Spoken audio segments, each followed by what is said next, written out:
Hey, good morning, everyone. Afternoon, depending on your time zones. Welcome into Flying with Mike. We're going to continue our Pan Am three-holer flight that we started in Kansas City yesterday and continue it on to Mexico City, Mexico. So, it'll be an interesting flight. As you can first say, we are in Los Angeles, and, well, I can honestly say it's still not raining in Southern California, although it's very gloomy. So, as you can tell looking around, we are in stand Delta 24, I believe it is. Stand by, let me double check. Delta 24, Terminal 2. And give you an idea where that's hiding on the airport. Let's go ahead and bring that on board.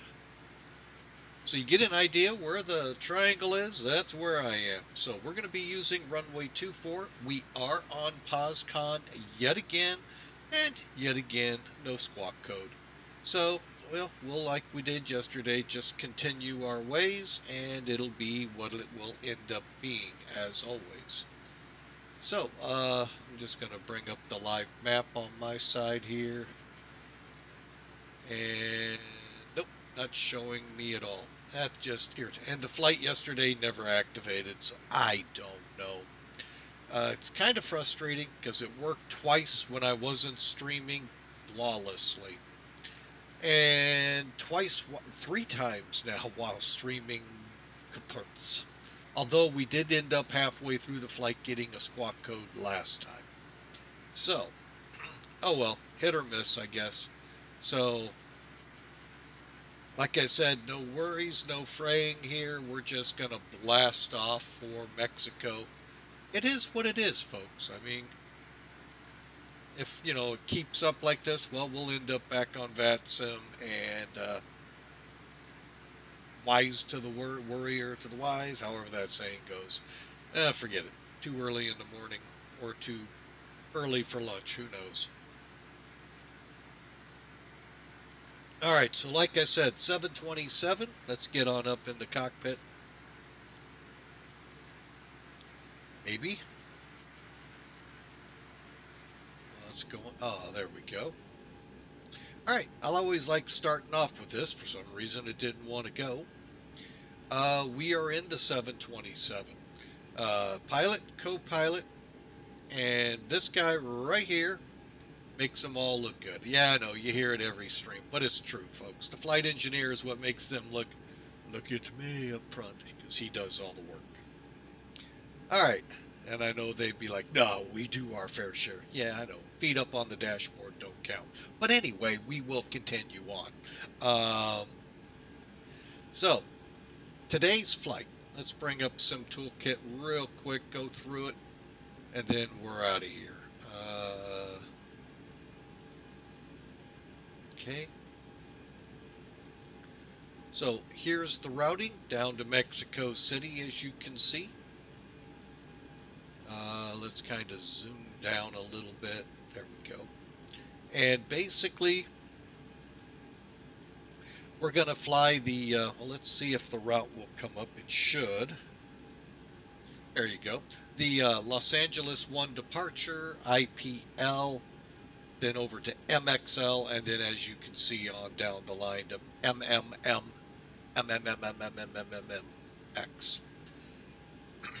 So, and you can see the reason for the gloominess, a lot of rain lurking still offshore. All right, so how many people today are daring to fly? 87. Actually, I think we have close to 89, 90 to get the zero fuel weights to get very close to matching payload. We have 41,850 in the tanks. That's as close as we could get, and we'll be good there. Now, we're going to see if it will do this. I need to look up something, though. Hang on. What is that fix? MIURA.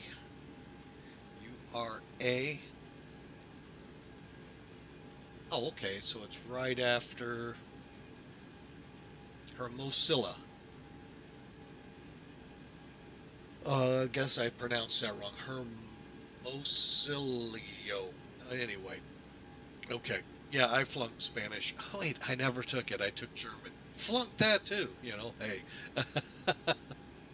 So, so there's the loadout. Here's the breakdown for y'all. Clipper 22 is our call sign. Somewhere in here. Oh no, it won't say Clipper. It'll say PAA 22. 1,460 miles lay ahead of us. About a 3.5-hour flight, folks, at Mach 0.80. Winds still in our face, although a little lighter at 12 knots.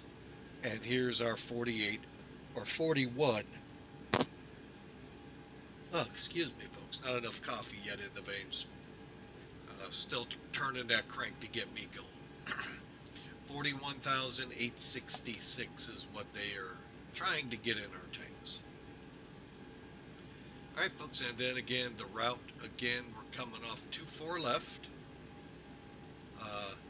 On the Los Angeles one, that is a standard departure, folks, not an RNAV standard. So we should be able to fly this worst case scenario without the FMS.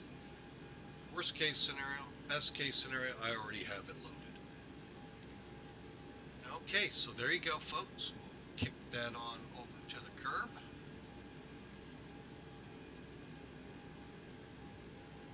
And like I said, folks, we are just about ready. Let me give you a look at our checklist. We are already through. Here, we'll look at it in a better way. Okay, we've done the logbook. It's aboard. Gear pins, they're aboard. Fire warning check. Start levers. Those guys and gals are right here. Make sure they're down. And we've done the light test. SIVA's loaded. And we're not flying with a SIVA. We're flying sort of in between school time. We're not flying with the INS, but we're not flying bare bone either. So we'll fly default. So briefings are completed. Fuel is boarded. Passenger signs. All right, let's go up top. Look at them. They're on. Window heat. There we go. Now we start into it. So window heats are coming on. Okay. Did not mean to do that. Just kind of blowing it up for us, folks, here so we can read better. Okay, so we got the window heat. Let's move over here to the hydraulic panel. It literally is right down here, folks. So, just do so. Try this again. There it goes. Okay, we've got the A system in the off position, B system in the on position. Oil cooler normal. We'll try to remember to set that to flight. That was my bad last shift, or last flight. Wow. And pressurization, we're set. Now, we're set for 36,000. We're going to go ahead, plan for 35. I'm just not certain we're going to make it. So we'll see. Pressure in the cabin, 7,000. And, folks, we are going to a more higher altitude airport. Mexico City sits at 7,000, almost 300 feet above sea level. So, that will pose problems on the departure next time out. Possibly some on the landing, but probably not. Okay, so pressurization's all set. Coming up here, the gas proof hand, which is the top valve, is on. APU, they're both on, but we're not running it yet. We're getting ready to fire it up. Back over here, we'll set the auto brakes to RTO, and then we'll come down and start getting the flight instruments set for takeoff. Let's look at that LAX departure, shall we? We'll blow up key parts to it here. SoCal departure. Airport is 1100. Got me used to the high altitude, 128 feet. Plain old sit, meaning we fly VORs on this one, ADF VORs, no RNAV fixes. All right, so Los Angeles, let's go down here and check that we're set for it. 13.6 is there. Oh, this ain't working. There we go.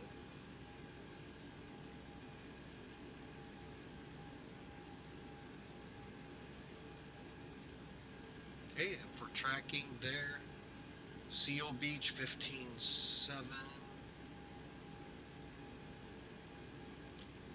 And we'll do the same here.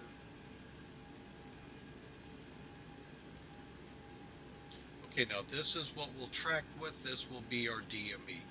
By DME, it'll be right here for us, not over here. It will be here, but it's easier to just see the bigger numbers. All right, altitude.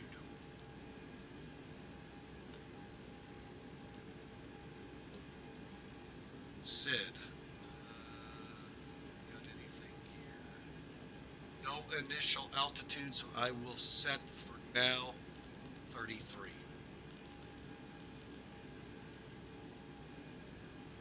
Procedure is 251. So we'll set the heading as best we can, actually. Little cheating here, folks, if you want. If you notice, I can set this to a specific heading. Then,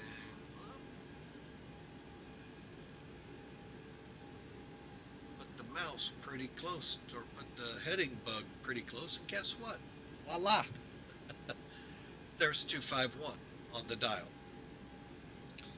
Okay, cross Samoa. So what is Samoa that we need? Santa Monica, 10.8. All right, so we got to go back to our radios. We do need that up. More so than the DME here, so 10.8. And that'll give us our cross SMO radio 160. Once we cross that at or below 3,000, then it's left, heading 221, expect vectors to our fix of Seal Beach. So as you see it here, wait a minute, I think I read the wrong one. Then continue on. My bad, that was for the 2.5s. For the 2.4s, we just continue on. Then we'll loop. And there you go, folks. We have everything plugged in. Routing after that will be expect further clearance or filed level 5 minutes after departure. Well, okay, we don't have a top altitude here, so. All right. And what I'm going to do is plug it in on the chart. Come up here, put in a runway of 24 left. And that should do it. And there you can see how we'll look on the map as well for charts. It's a nice little feature. All right, and then finally parking brakes on, aileron trim centered and centered. And you know what that means, folks? This means we're time to move out of here. We're gonna try it one more time. POSCON guys, gals, you're out there. Why am I not getting a clearance? A clearance from clearance.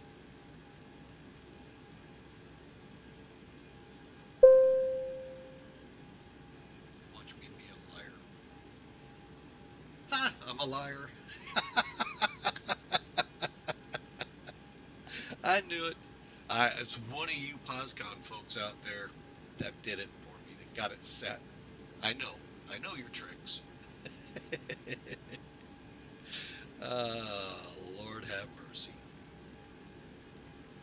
All right, so we'll go TARA. We're ready to go there. All right, let's finalize this flight to get ready to push. Performance data. Slide this over just a little to read it. All right, so we can see V1 VR and V2, 128, 128 respectively. V2, 140. We're going to do flaps 20. And here's our retractions. 210s are cleanup. Set bugs, there we go. 210 is cleanup. There's 128 for V1 rotate.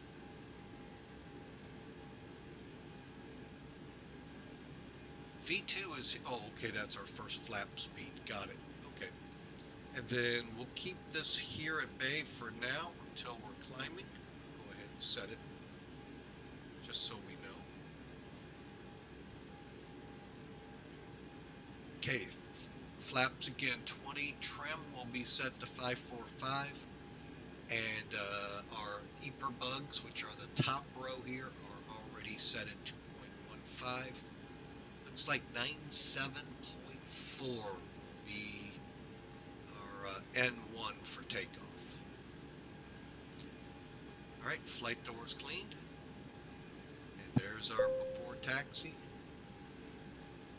I hate it when I do that, folks. Dang it, sorry. Accepted, okay.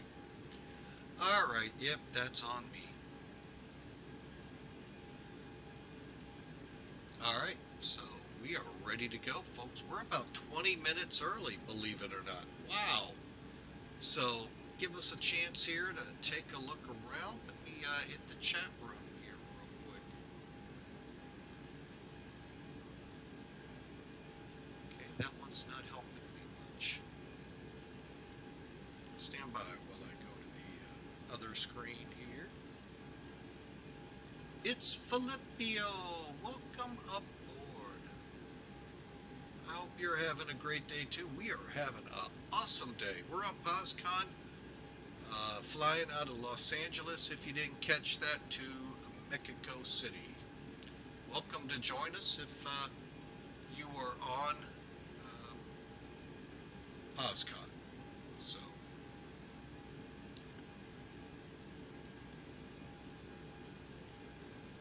okay, and for those that are still hearing me, I think the commercials just started. Looking over at my screen here.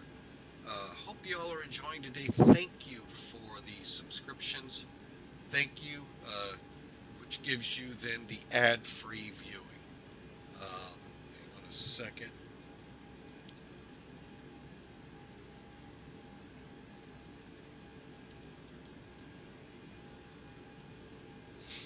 So, again, I truly want to say thank you. Without you folks, we're not able to purchase some of the things we're doing here.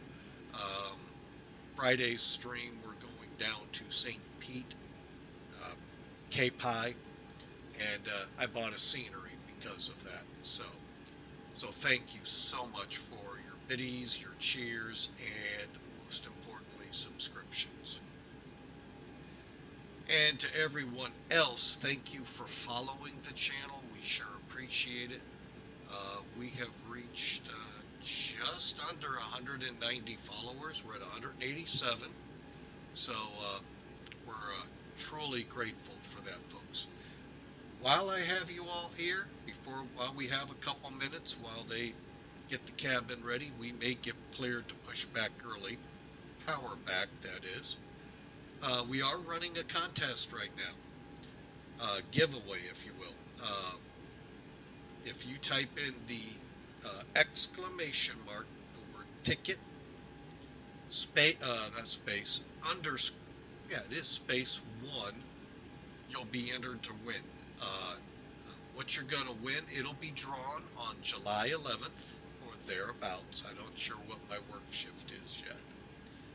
Uh, but on or around the 11th of July, the winner will get a subscription to Flying with Mike. And if you already have a subscription, I will gift, buy, whatever we need to get you subscribed with who you'd like. So also that same day, we'll be doing a kind of group fly where we'll go from one airport to another, probably within an hour. So it's a short hop, and then try to do nothing but touch and goes, different instrument approaches, whatever you want to do.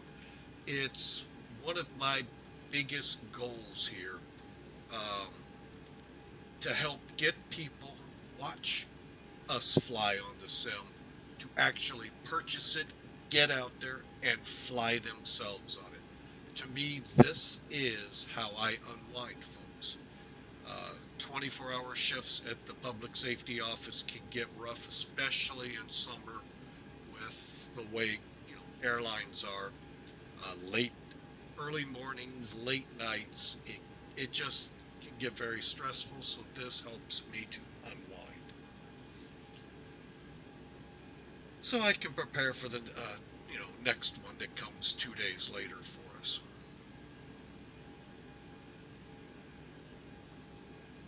So I do thank you all and appreciate it dearly. So, all right, well, we are going to go ahead. We got our clearance. We are going to push this thing back early. So let's look at the last one here. All right, just the final check so the battery switch is on. Let's go ahead, get the APU fired up.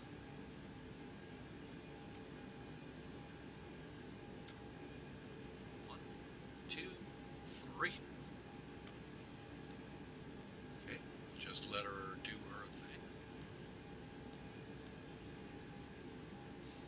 And it'll take a few seconds, about a minute or two to get fired up. Sometimes it drops down like it's supposed to. Many times it continues on up. I don't know why. But the guy that sits in the seat here that would do this, he'd know. Because he did all the work.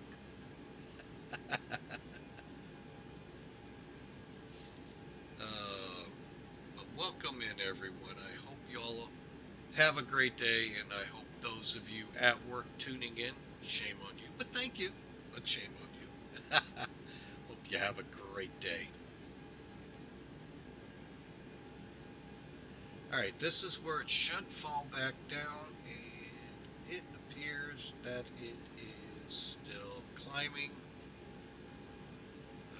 Like I said, I don't know what causes this. If this means there's a problem, I don't know. We don't get enough information with them. Okay, we're on the ground power stall warning, so let's get back up top here. We got to switch our essential powers over. I think I went to APU. There we go. Okay, we're on. I'm going to go ahead and kill the air cart.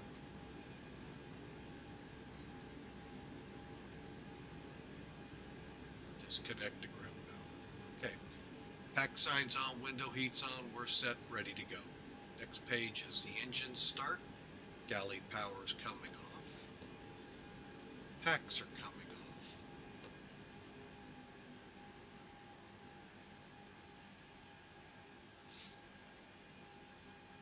off.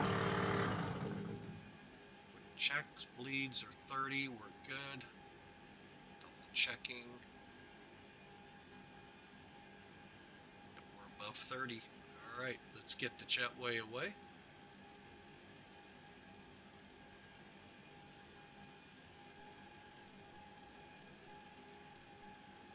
And the back hatch up. DB Cooper switch in place. Let's fire this thing up. Let's light this firecracker, shall we? Alright, so what we're going to basically be doing is I'm going to go 2, 1, 3. These are your start valve lights, so when I go to ground, boom, the light's on. Everything's starting to dial up. There's N2. Remember, engine 2, folks, in the middle. Don't be looking here.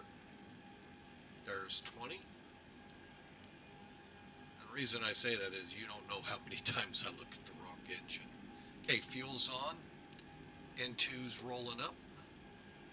N1's starting to roll, and exhaust gas is rolling up. Fuel flows up as well. Right, number 2 is lit. Lights are out and stabilizing. Once stable, we'll start number 1.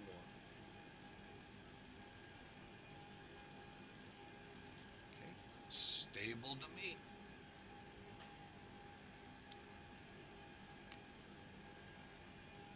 Alright. Okay, valve on. Okay, we're coming down this side now.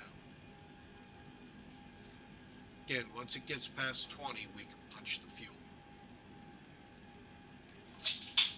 Fuel on. Exhaust gas coming up. N1's dialing up. Fuel flow's coming up.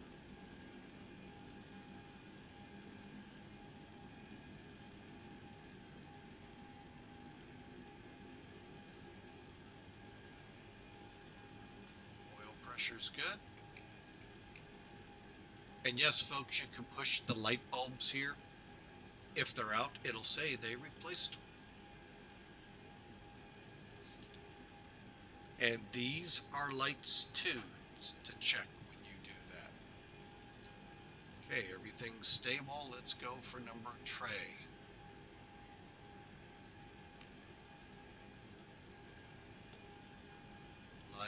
Valve on. 2 is dialing up, or 3. 20. And there we go. While that's dialing up, folks, right below all of this, this is your autopilot. Also, if you didn't notice, transponder's not down here. It's actually up in the overhead right here. Okay, let's see. Are we all rolled up here? Just about stable. We are. Oil pressure lights are out. Okay, let's come over here. Get our engines online. Galley power. And I do 1 pack. Galley power, and do them careful, one at a time. Remember, folks, this isn't today's electronics. This is old-time spit and baling wire holding this airplane together. No, just kidding. Okay, and pack 2 is now on. Case where everything looks good. Valves are open. Okay.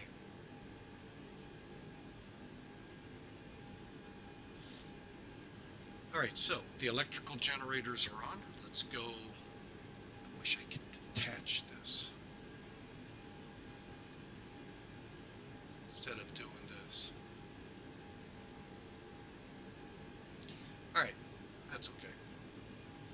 Okay, the generators we saw are on. Probe heaters coming on. We're going to go ahead and turn the engine ice on to be safe. That's cowl I'm going for.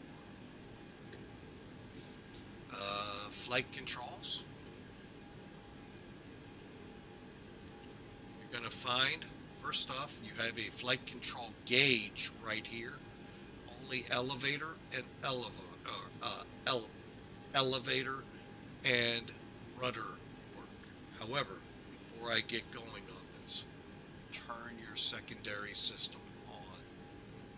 So you have A. Oh, wait a minute, I just turned it off. Don't me.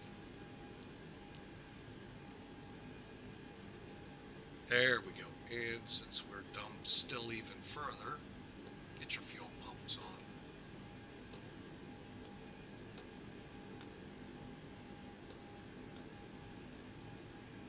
All right. Yeah. All right.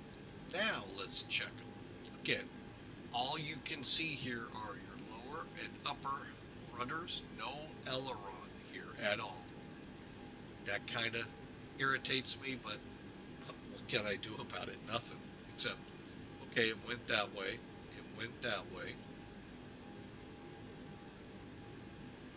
Other than going outside the plane to look, I mean, it is kind of silly, but now I can see that the gauge at least is showing it moving.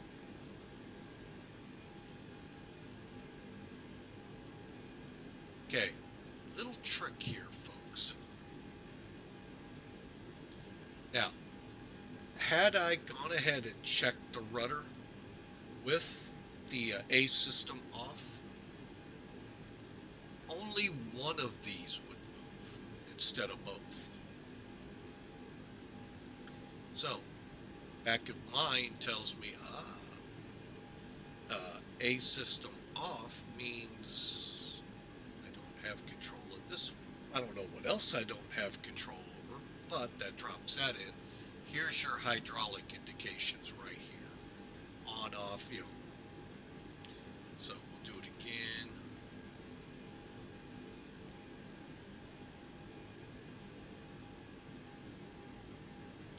And the rudders are down here.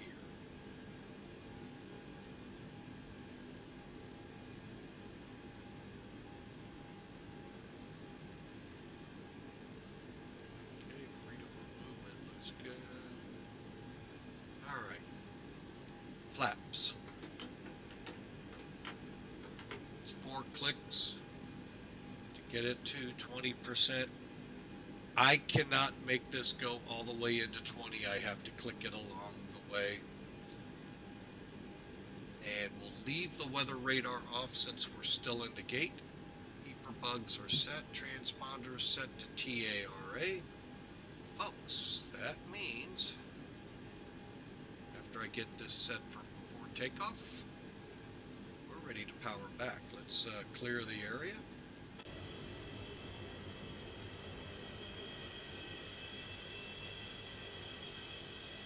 Area is clear. Reverse.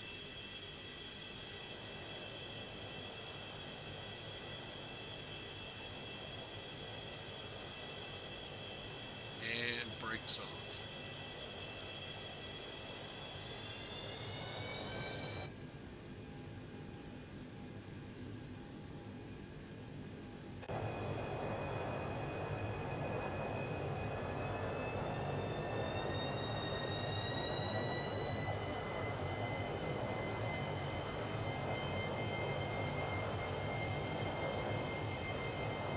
The trick here, folks, is don't let it get too fast. Remember, the guy in front of you clears you, plus your wing walkers have to walk with it.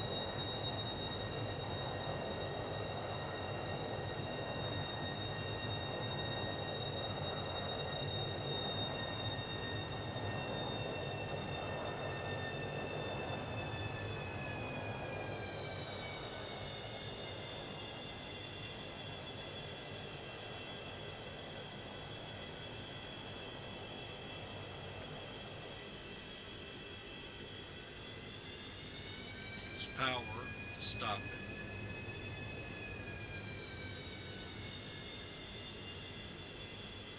Don't use the brakes also, otherwise you'll throw it up.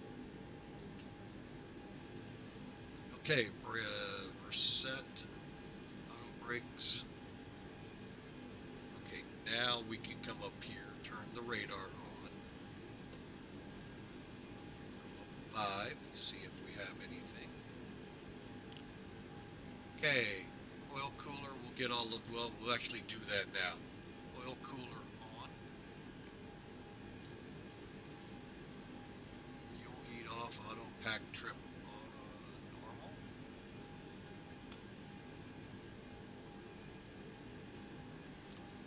Start switch is guarded.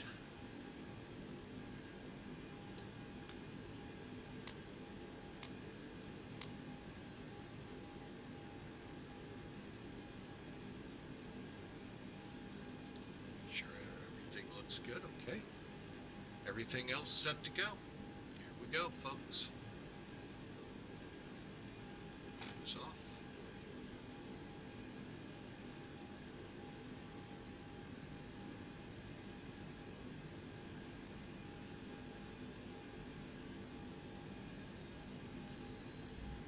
Alright folks, we do have a short taxi, so we'll use the middle line here. It would have told us the clearance from ETC where to push back to.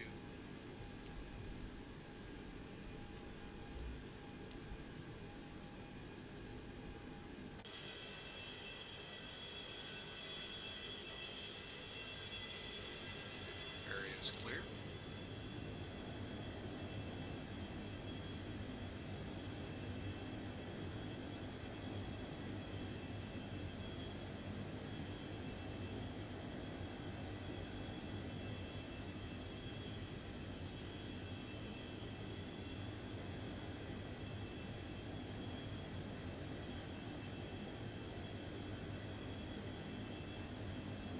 Alright folks, we're going to just go to the end here and take the runway there. Los Angeles traffic, Clipper 22, taxi 2, runway 24 left. And go from there.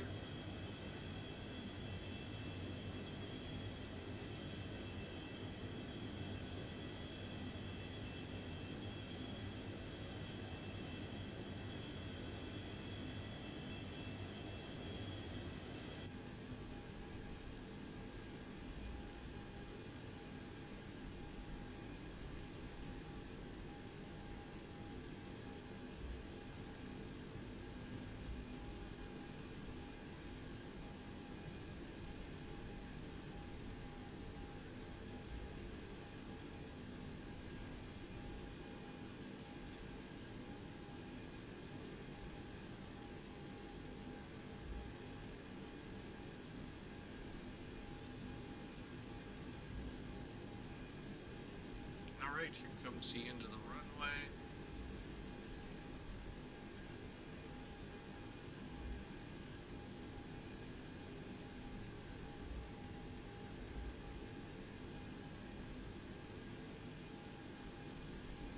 Intersection Echo 7.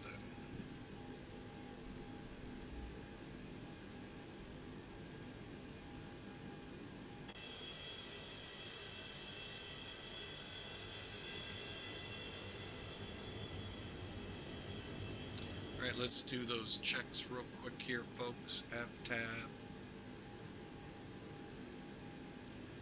Alright, before takeoff, oil cooler, ground off.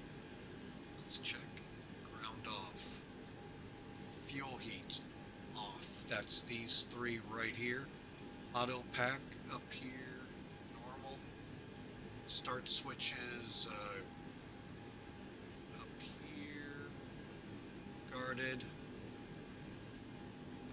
Anti-ice, we have engine ice on. Packs, we're going to go ahead and turn off for takeoff.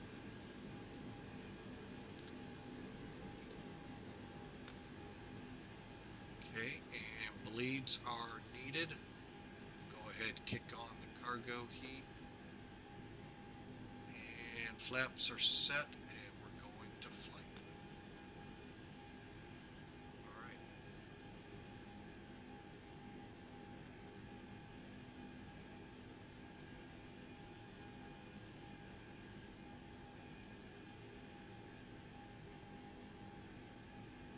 Yeah, we'll go a little bit further out. There we go. Alright, real quick, we'll run this one before takeoff. All set, speed brakes down, stay trim. Glad I did that. Real simple in this plane, folks. Click the green, puts it right where you need it. Flaps are set, 2020 and 20, perfect. Electrical, no lights, fuel, heat, hydraulics set, APU. Now, off. Pressure set for cruise. Flight ground to flight number 2, we're set, ready to go. The big thing here on takeoff, folks, we already took care of these. 97% will climb on 92% N1. Let me get up front here. N1 are these. So 97's right about the yellow.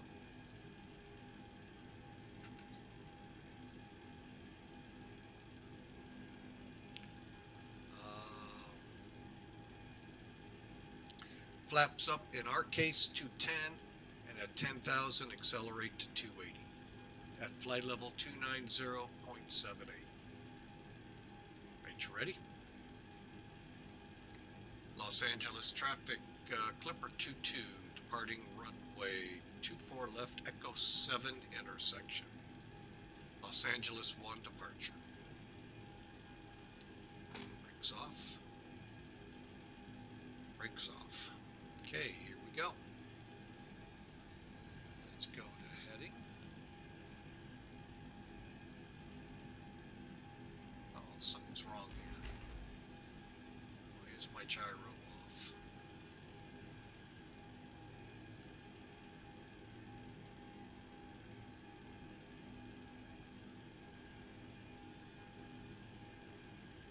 Why is my gyro like this?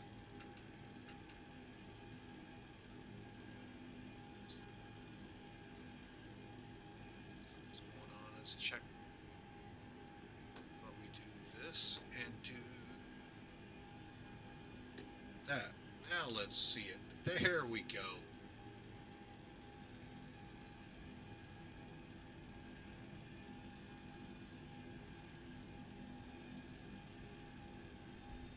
That's pretty critical, folks, to work through. Strobes on.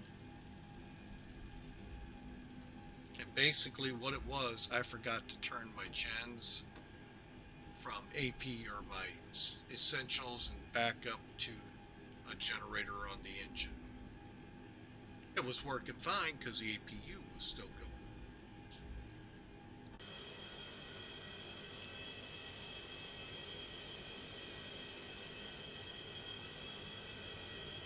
Although no, the generator had disconnected.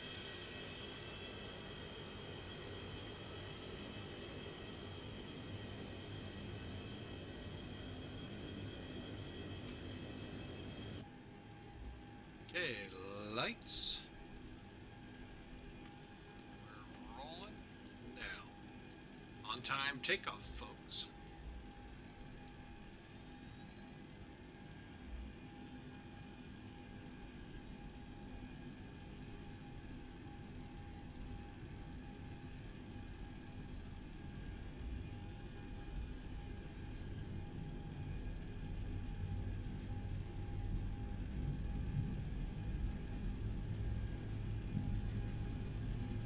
Takeoff power set, airspeed's alive. 80 knots.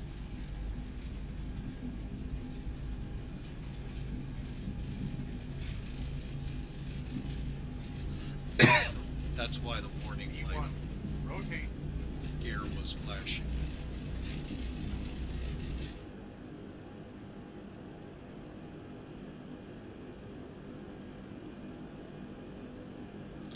Gear up.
time. Let's set takeoff power. There we go. Touch on the flaps.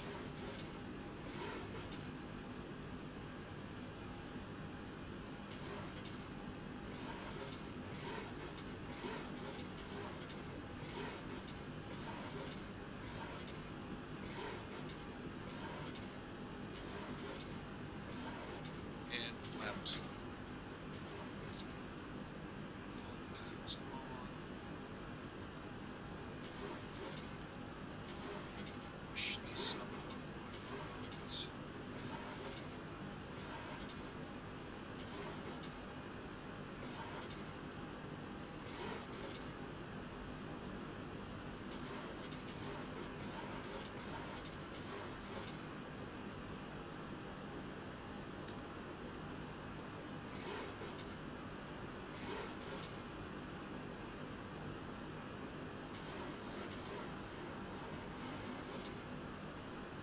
Alright, and that will get us into our climb, folks. 2, 9.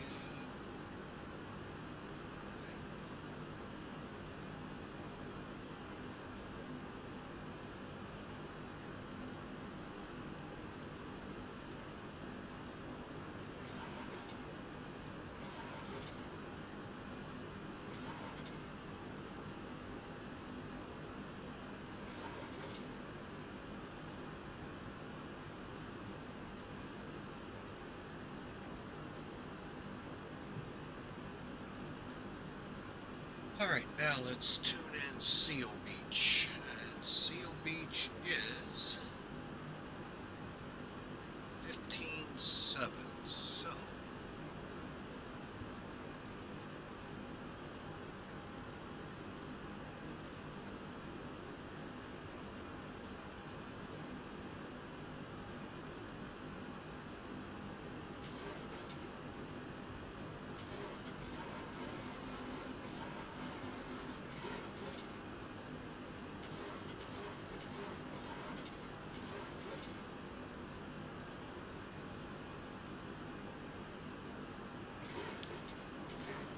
legs.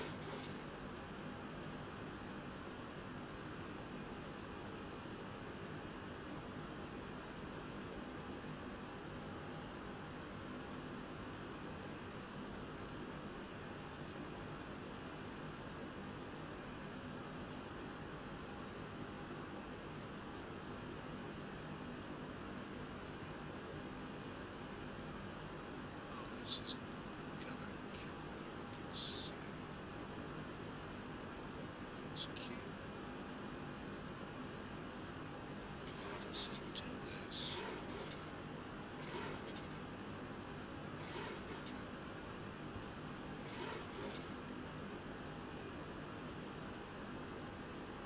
Alright, let's go.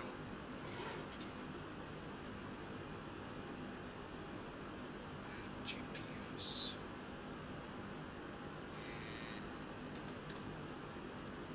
And past.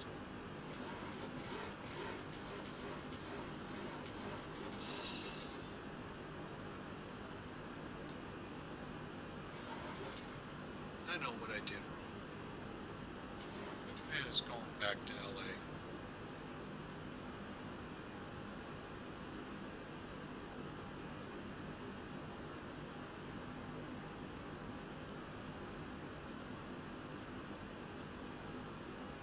Okay, we're above 10. Let's go ahead and get the lights first.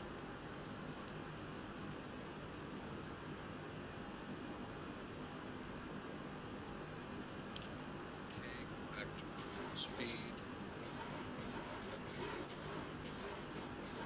Alright, let's start our acceleration while it's doing that.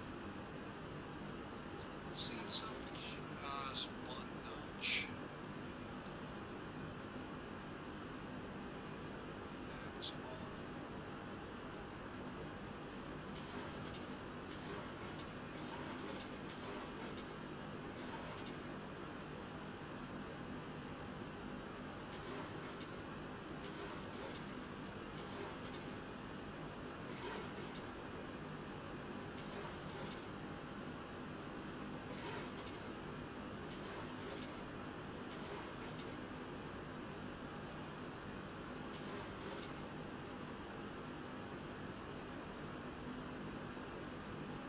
Okay, there we go, folks. Little hairy departure there, but we're now direct Seal Beach.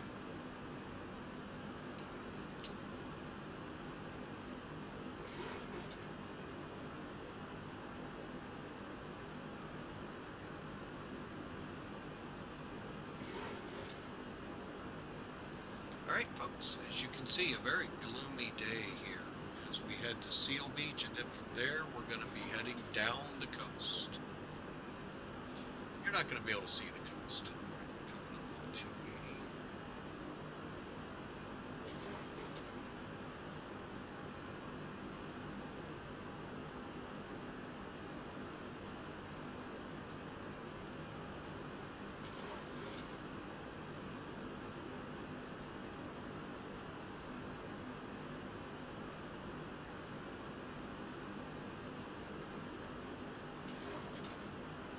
Okay, we're in IAS hold for climb, so it's going to use the pitch of the aircraft to maintain the climb.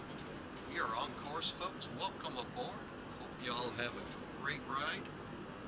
3.5 hours to go to Mexico City. Now, granted, that time is going to roll down here in a minute. The higher we get, the faster we get.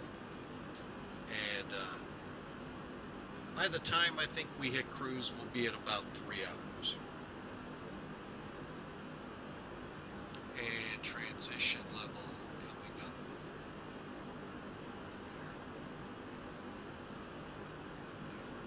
Not too many. And we'll get this one.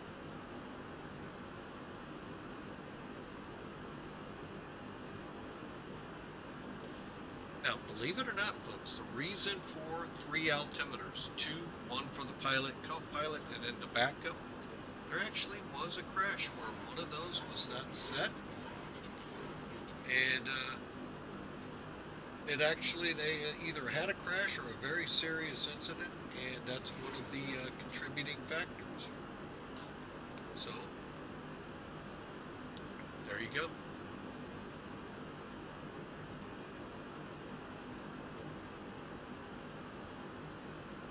So we are turning on course. Now the fun thing we can do here, we'll sit over here. Hang on, let me come out. Let's put in Oceanside. So we'll put Oceanside in down here, which will be 15.3.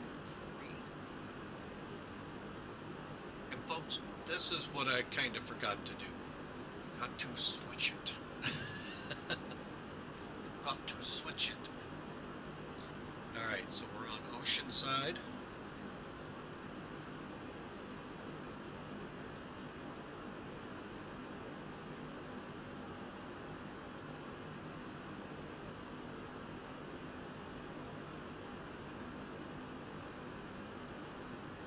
Look at that. Tracking right down, folks. Off Oceanside, we'll fly, what that heading is, 105.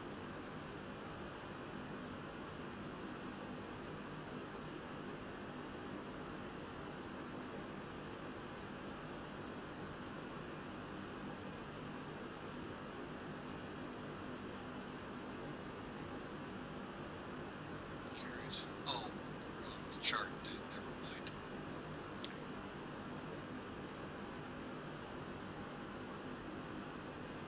Trying to figure out why are we doing IDL is right there, folks, just so you get a, that's the little corner of the chart here. So we'll fly down to Pilo and then over. So Ocean City or Oceanside, we'll switch to a heading of 105. Take that all the way down. Okay, let's go back here. Now that time permits, let's put these into, let's kind of watch it. They look like they're doing pretty good.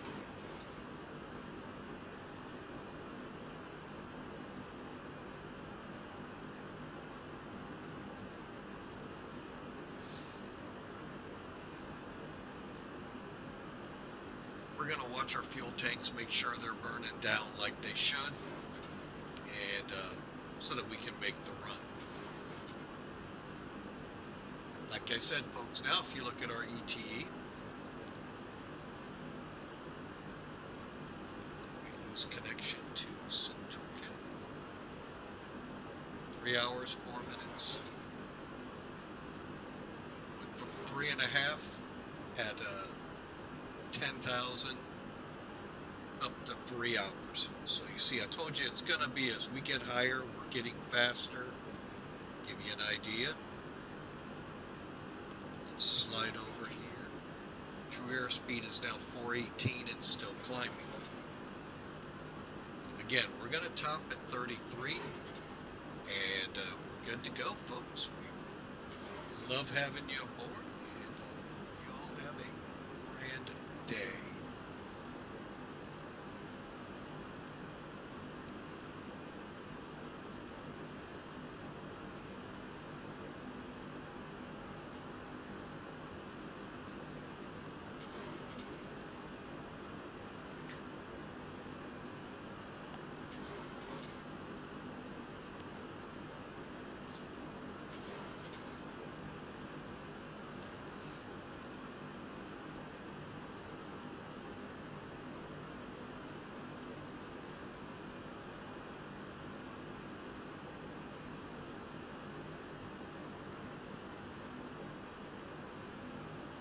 Oceanside now stands 14 miles out.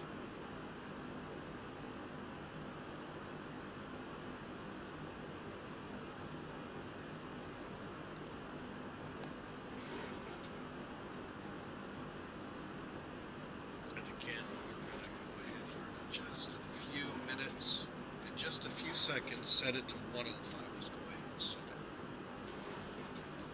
See how well it does.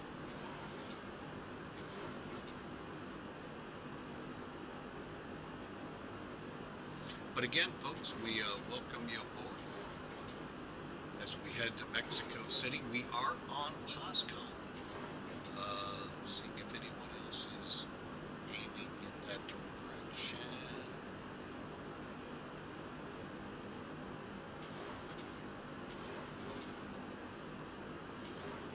Ah.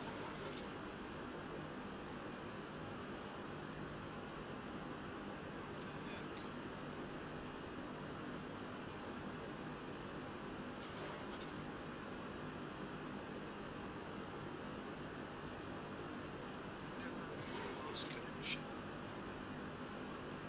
Let's see what happens here.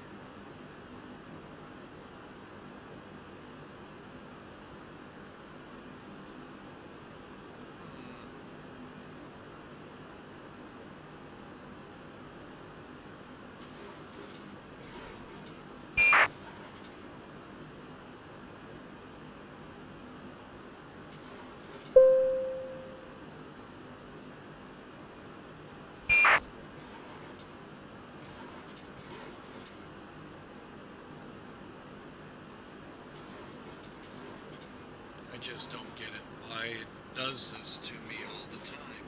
Flight plan pending. So, no points on this one either. Oh well.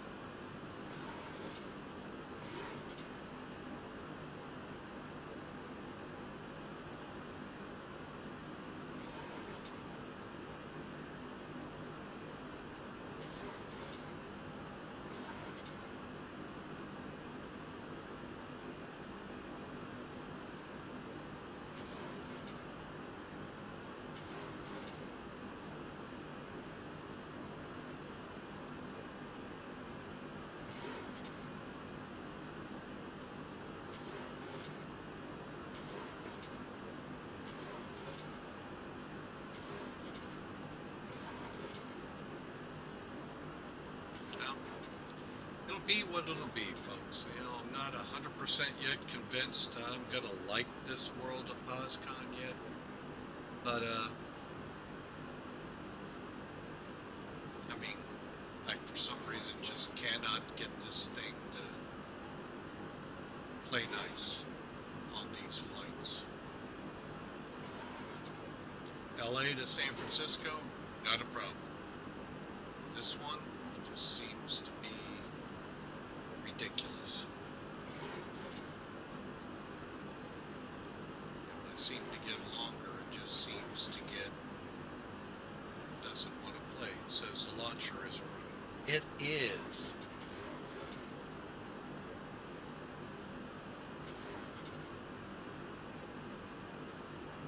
So, we just keep going on and don't worry about it. Alright, so we are at, speaking of which, we're still trying. There's about 0.8.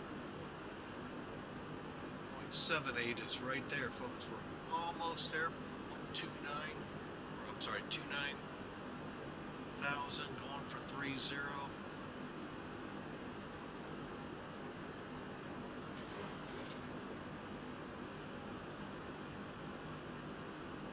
Let's go back here and close them up a little bit more.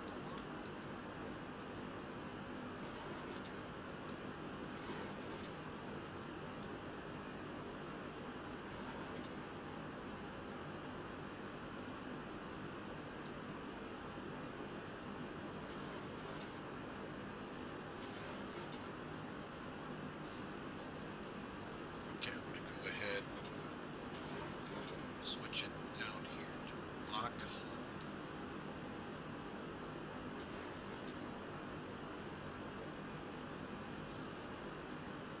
Let it continue on to 33, folks.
That's weird.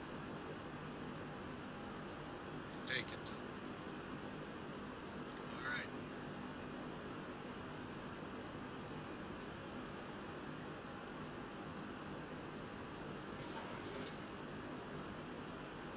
Got it kind of.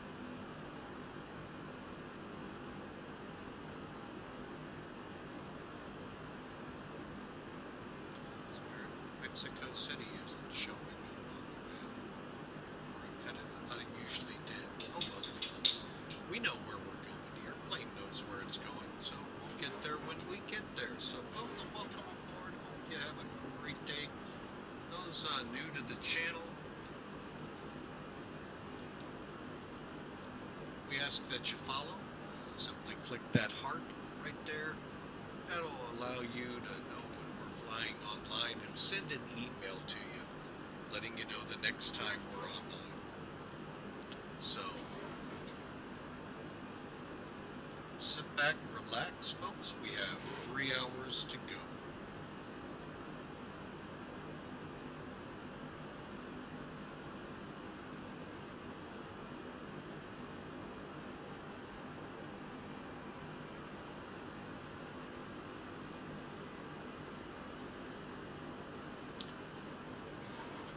All right, folks, as you saw in the opening screen, our verse of the day, well, I've kind of added to the verse of the day, and this verse actually was yesterday's verse of the day. If you go to hashtag verse of the day, all one word, lowercase, it'll give you a verse, a devotion every day, and a prayer to go with it. And well, yesterday's was really Ephesians 3:17, 19. It looks something like this.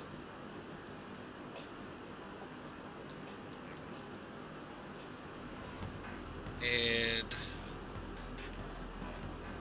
one thing I learned when I was in a Bible study class for discipleship, um,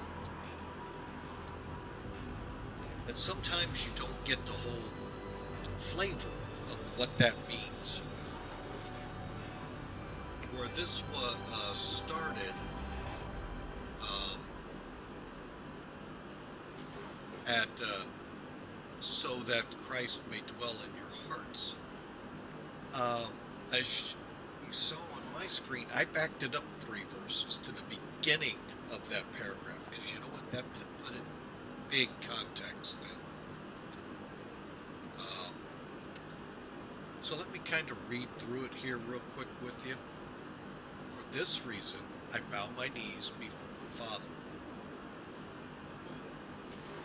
from whom every family in heaven and on earth is named. 16. That according to the riches of his glory, he may grant you to be strengthened with power through his Spirit in your inner being. Now we're into the verses that you saw here when I typed it. So that Christ may dwell in your hearts through your faith, that you, being rooted and grounded in love, may have strength to comprehend with all the saints what is the breadth and length and height and depth,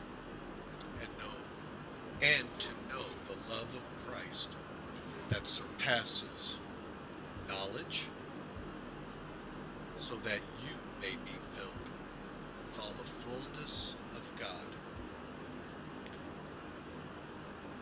You know, that's an interesting word in there.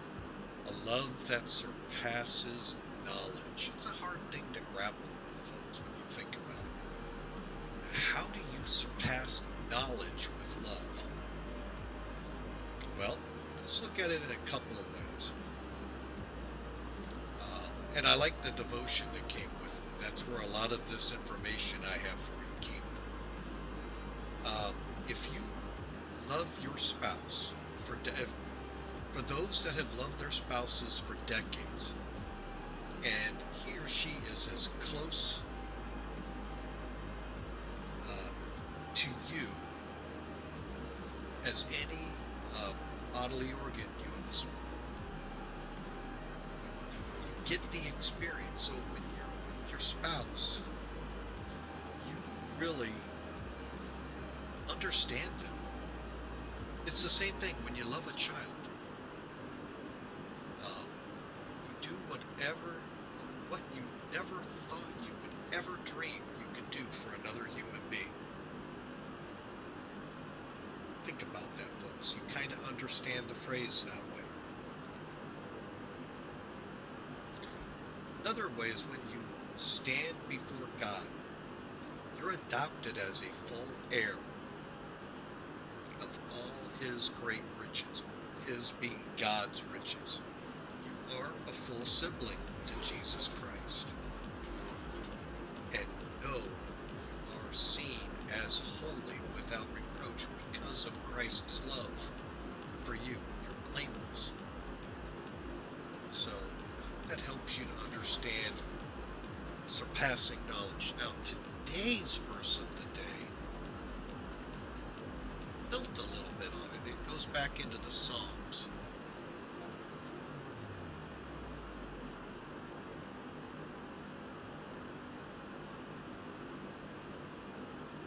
Before the mountains were born, you were brought forth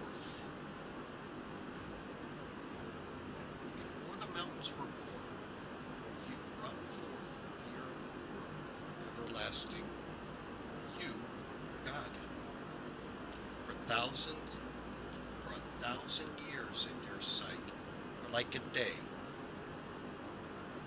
or like a watch in the night. So many things in life, folks, are really uncertain out there.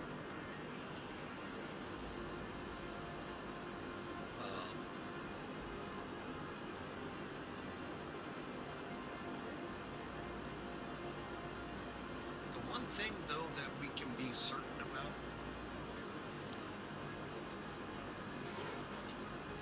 is God will be there. He's been there from the beginning, from when he first said, "And let there be light," to right now. He knows everything past, present, and what's ahead of us. So it's time maybe to put your trust in him.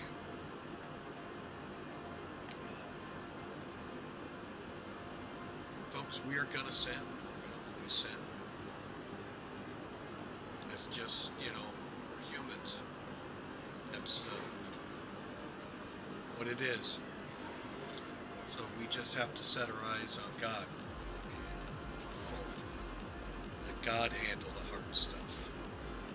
And the easy stuff, I mean, how would you like it if somebody just kept coming to you with all the hard stuff and you never got anything easy to deal with? I mean, I'm being very simplistic with the Lord, and so far no lightning bolts have hit me. Something to ponder.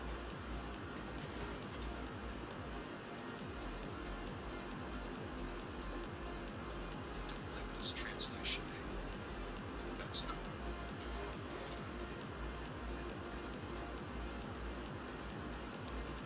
We'll try it a different way.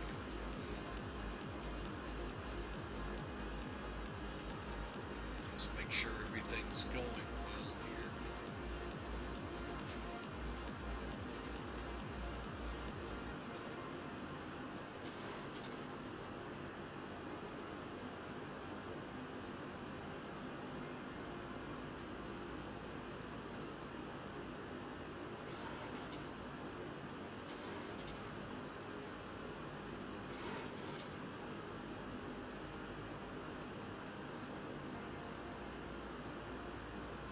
It kind of skipped the verse. That's why it wasn't making sense.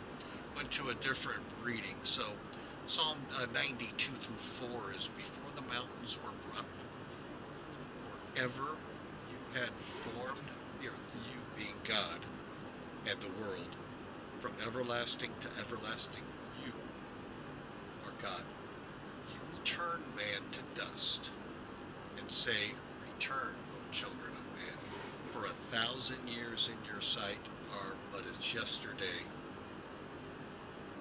when it is past, or as a watch in the night." There's a lot. Not sure why they omitted some of that. Interesting.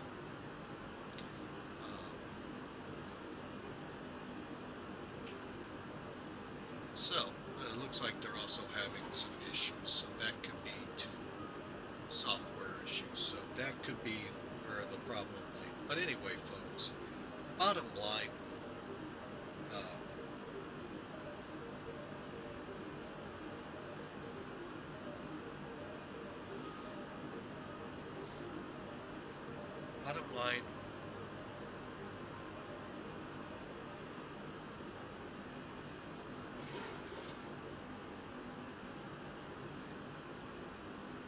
God was here before. God is here now. God will always be here. Always have God, and ultimately always have Jesus Christ to turn to help you in times of troubles.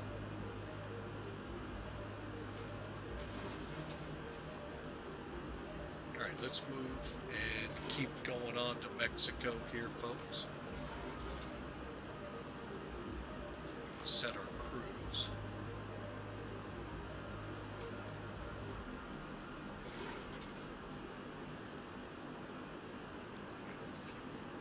Yeah, we're going to need to, so let's do this. This.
Alright, so we're going to cruise on here, folks. Hope you have a great day. We're resetting our cruise power. Maintain 7A.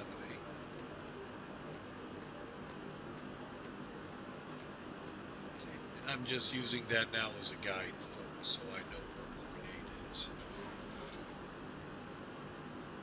Alright, welcome in. Hope you enjoy. Got 2.5 hours ahead of us, folks. So sit back, relax, enjoy, and hope you can unwind from your busy days, those of you out in Europe, and use us as a way to get ready for your day here in the States if your day hasn't started yet. And if you're at work, we hope we've got a relaxing flight here for you as we head on to Mexico City.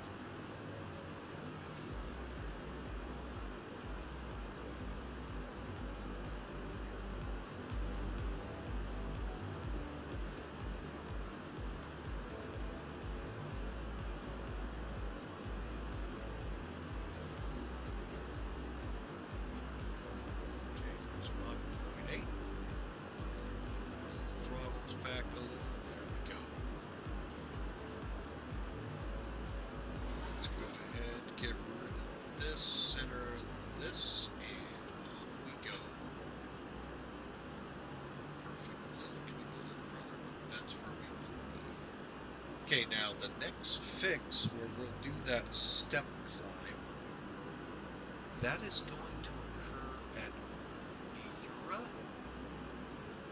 If memory serves, it's going to be just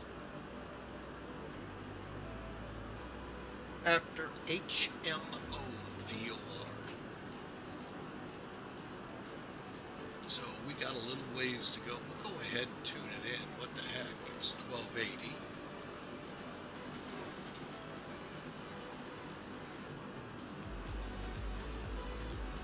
And we are currently coming off IPL, which is 1590.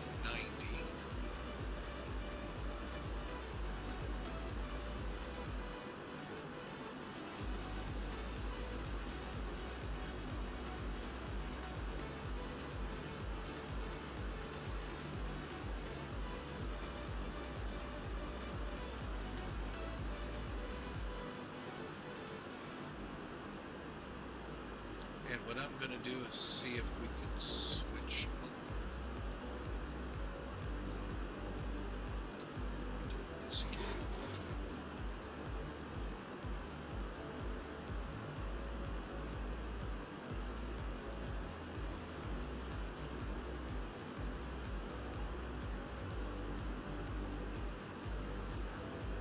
Looks like we are doing this again.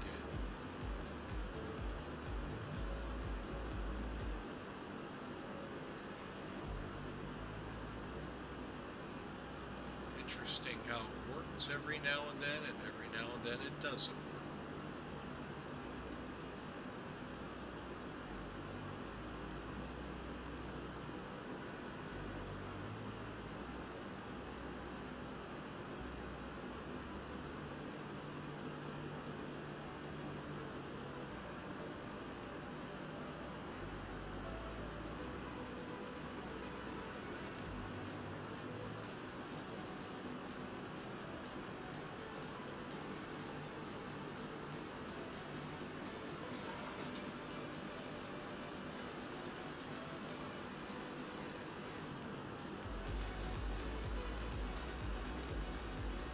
There we go. Just looking at the radios in POSCON, and things were just not adding up. Radio test. Radio test. Ain't that special?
welcome aboard. Hawker 125.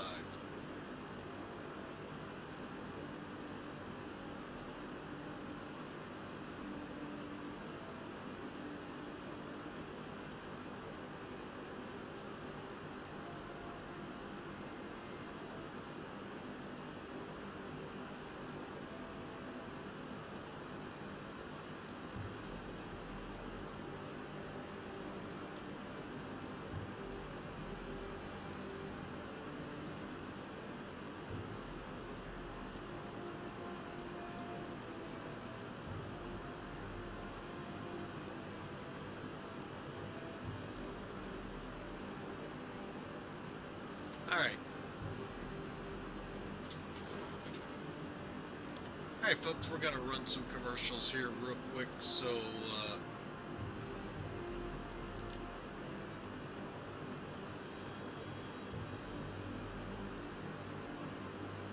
we'll be right back.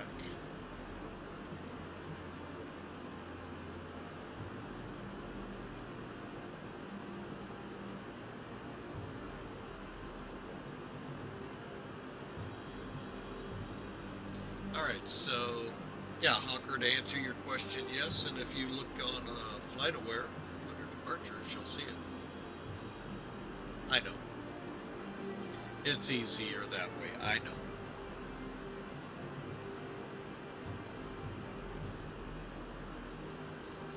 Ah, getting fast again.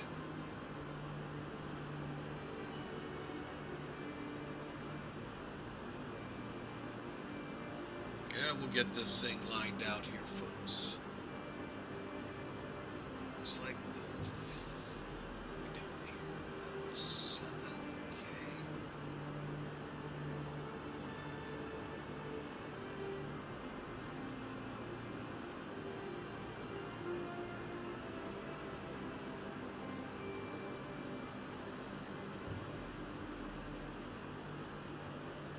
Yep, and folks, we'll have yet another Boeing day, as Hawker 125 calls it, on Thursday, as we'll go from Mexico City into Houston, Texas. And then, well, we'll leave it at that. Friday will be an Airbus flight. I will.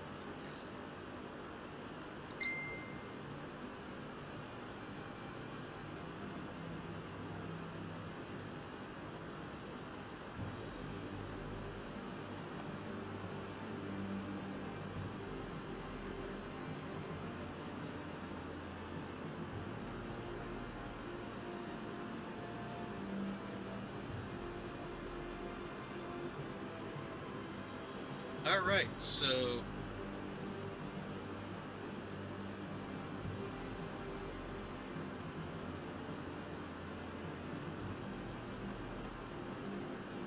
all right, folks. So we'll just keep cruising along down this side of the Baja Peninsula.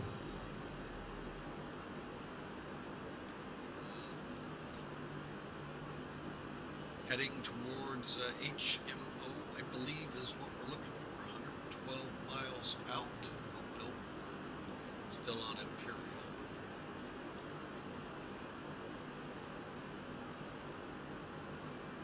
Yeah, we're still too far out for that one.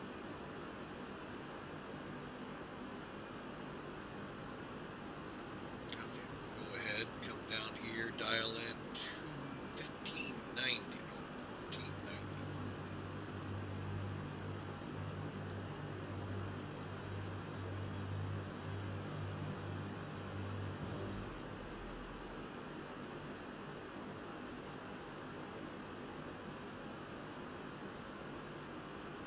Okay, and we're at a distance of 22 miles from it. And I think that is when we start turning towards our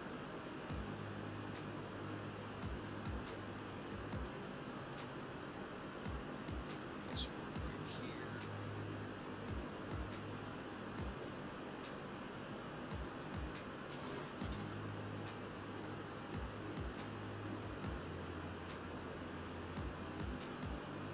Alright, so we are on course, folks, for 2 more hours hours, and then we'll be in the Mexico City area preparing for our descent. Just about where I want power at. Keep an eye on this fuel.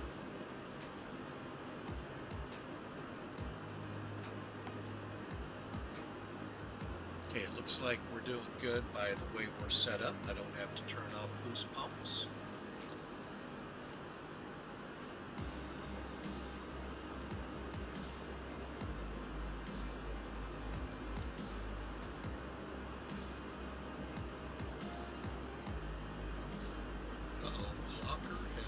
Guess in here.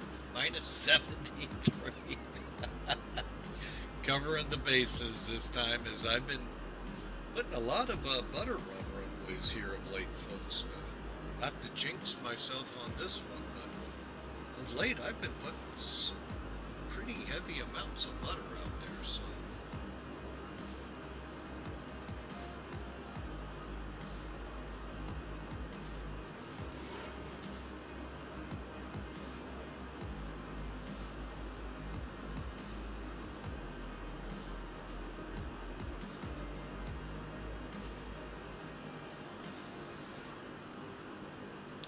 Well,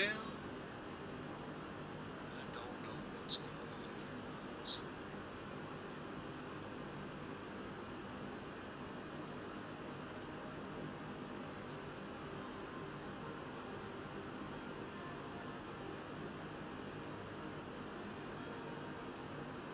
Yeah, it looks like now we don't have a flight plan again showing on the plane, so, oh well. Very aggravating.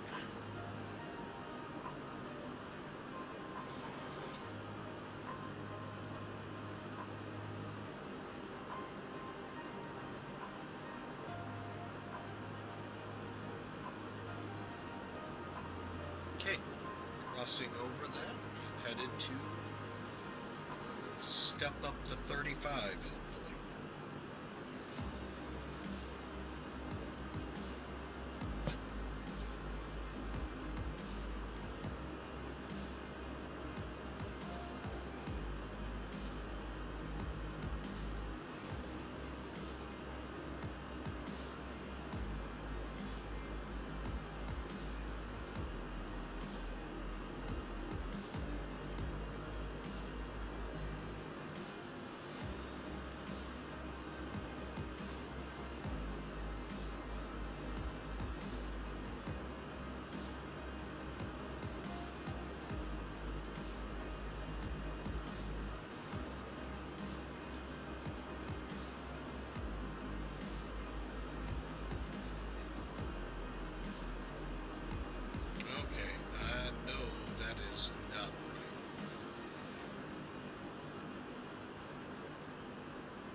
I just got myself caught. Yep, I did.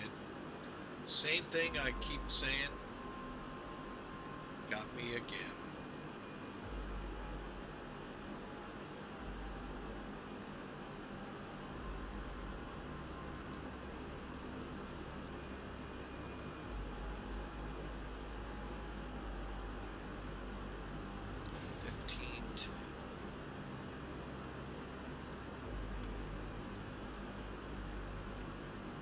Alright, so we're 160 miles out of our step climb territory. And then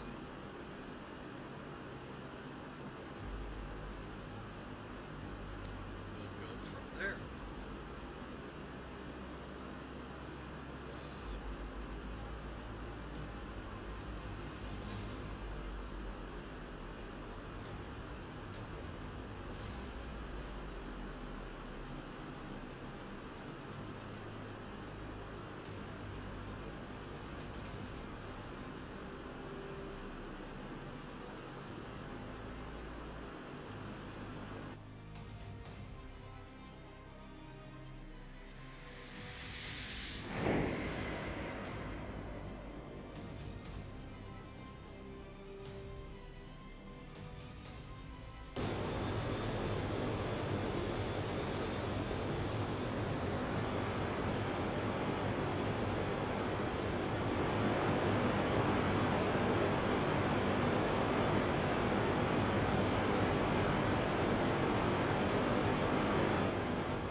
this down a little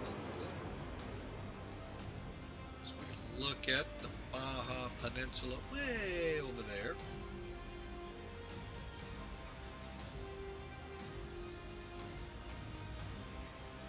If you pay close attention, you might see John Wayne. A little far south, sorry folks. On a cattle drive, but a little far south and a little too beyond most of y'all's know. Alright, so we're going to keep trucking on down here. Appreciate y'all coming out on a Tuesday as we got the Whisper Jet service headed to Mexico City.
Alright folks, so hope y'all are enjoying the flight.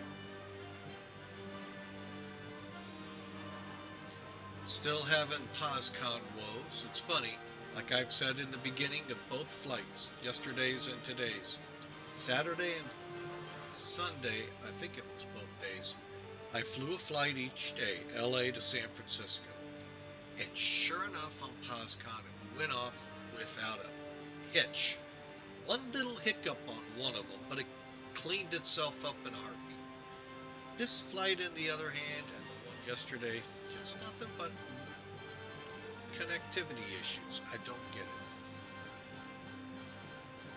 How it could be like that. But it is, so we'll just keep continuing on. Same airplane. Yeah, same airplane. Just, who knows? Who knows? Definitely not me as to why we're having all these connection issues.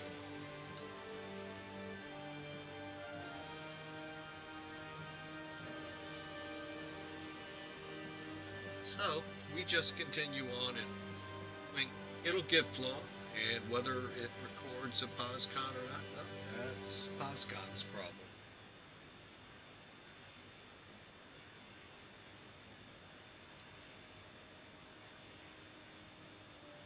I'd like to, as some other streamers I know show off POSCON. I'd love to show it off every now and then, but just kind of frustrating, folks.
Okay, looks like everything is going well here, folks.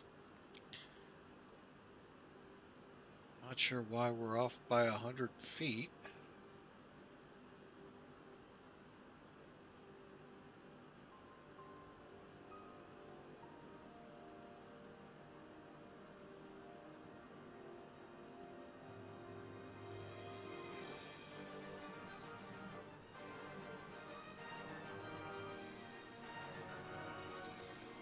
Oh, we're not going to worry too much.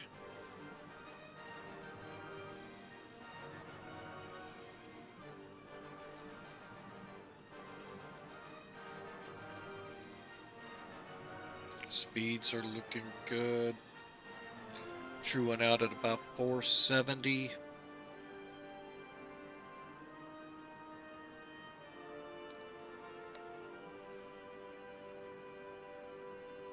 $2,992. So I don't know why we're showing high.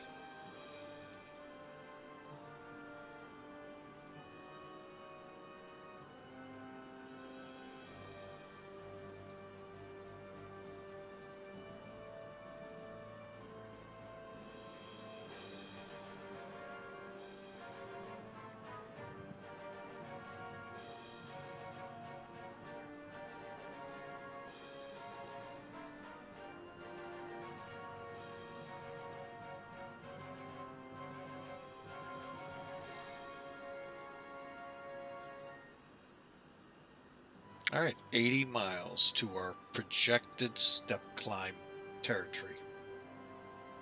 And we'll see if that cures it.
Alright folks, you can start putting your predictions in as Hawker125 has. I have as well.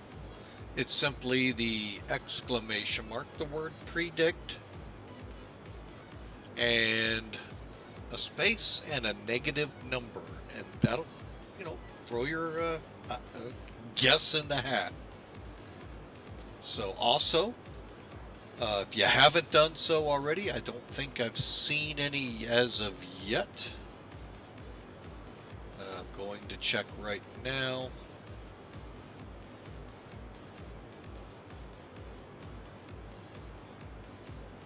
No, I have not. So I haven't seen any new ones.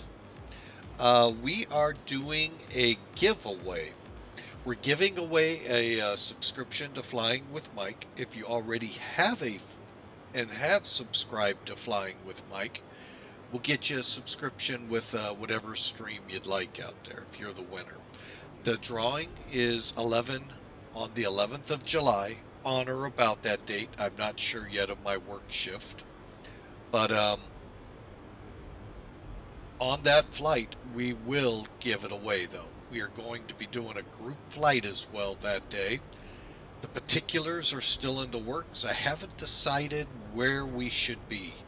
Where would be a good place where we could do a quick hour hop? I have an idea in mind, but the problem is if we're online with FlyJSim or POSCON, POSCON I'm not too worried about. FlyJSim, if we go that route, that on a weekend can get tricky. So, but anyway, the goal on that group flight is to get you who watch Flying with Mike and other streamers get you out there in the sim and flying. Folks, it is a blast. I love doing it. Granted, a lot of what you see with me is autopilot flying. Okay, granted, that's not the most riveting TV out there.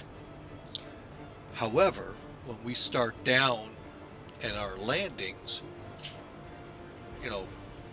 all of that comes into play, folks, with flight planning and getting the aircraft into the proper profile to begin that procedure, whichever it be it a visual, be it a instrument, whatever. So I'm trying to iron it out. It's just hard to think through some good areas.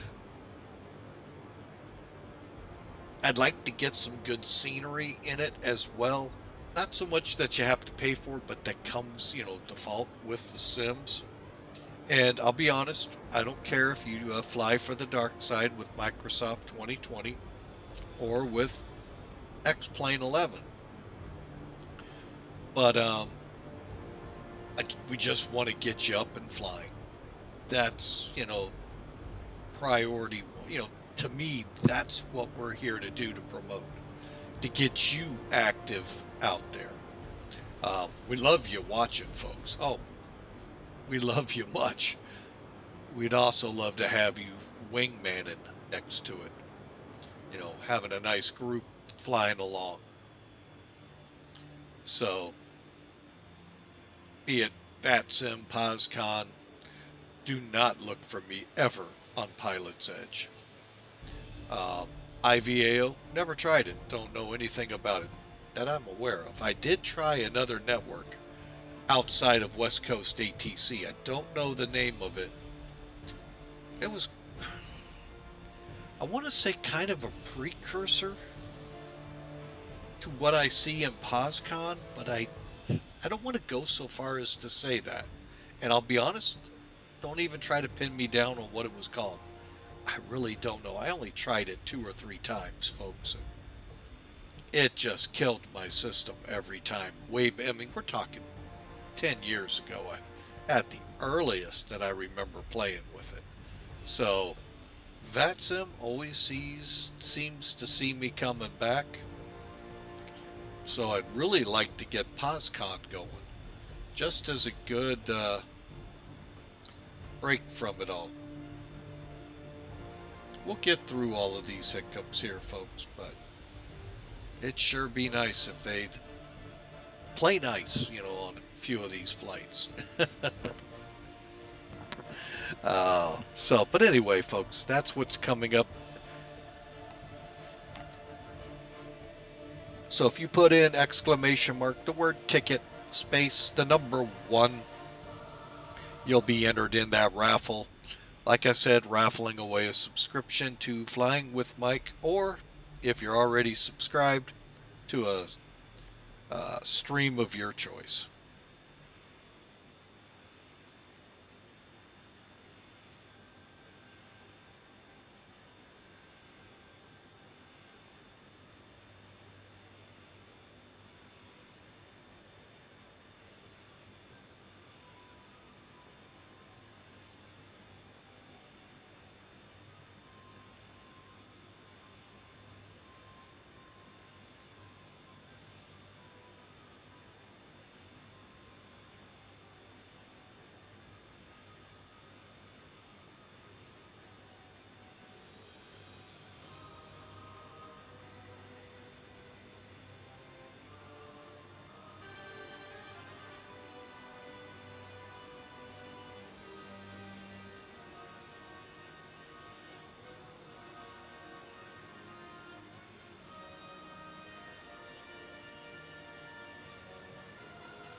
All right, I think we just flew over our VOR.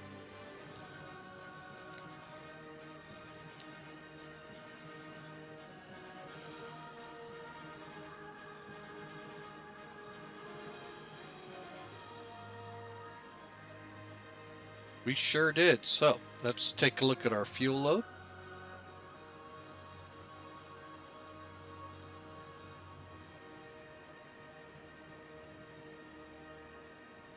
All right, let's give it a shot. What the heck?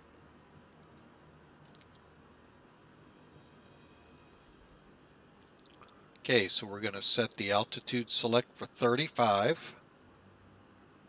Go to altitude select. And I think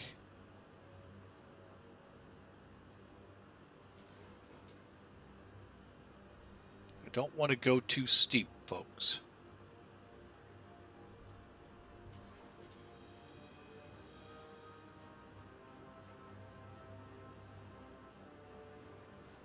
Perfect. All right, so we are step climbing to 35,000.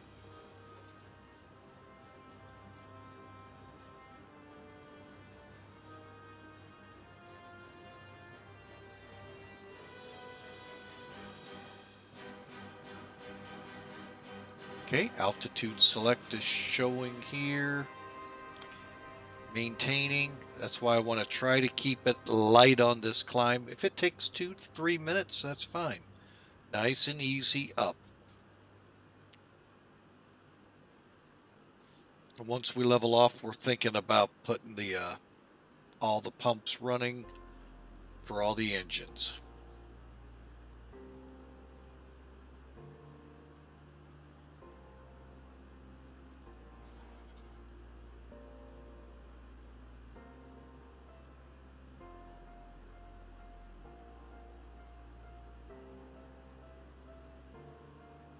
Interesting alternate, by the way, today.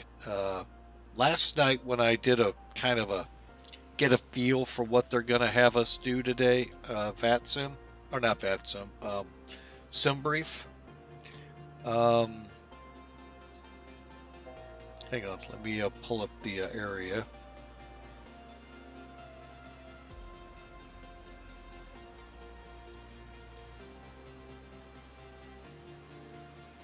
MMTM Tampico came up as our alternate to the north. Now it's marginal, hence why it wasn't today. Acapulco is today. That's actually not that far away. I didn't realize that. Huh. Interesting.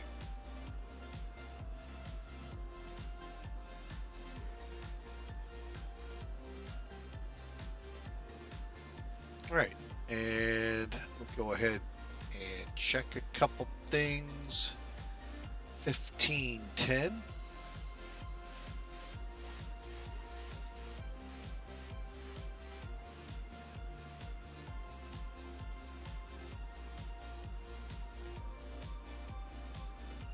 $12.20. Okay. There we go, folks. Leveling off. Let's make sure our speed doesn't keep falling off like I show it here.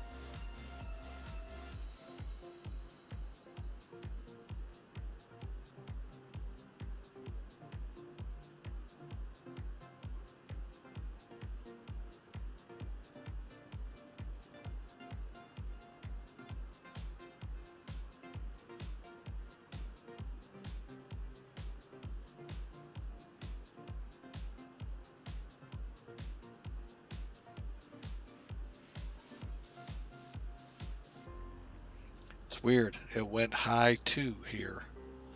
What is causing that?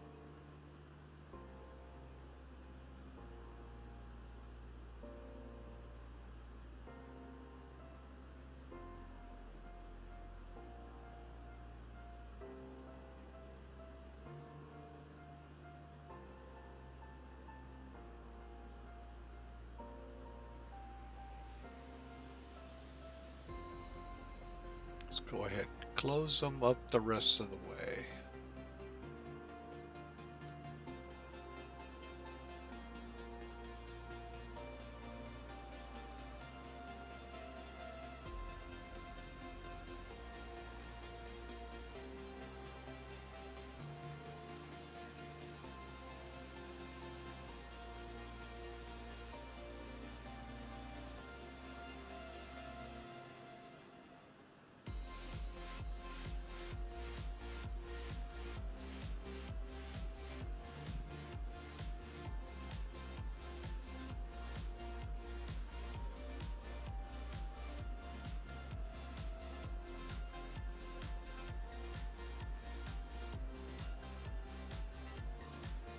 Okay. Airspeed doesn't want to recover, so we're helping it out a little.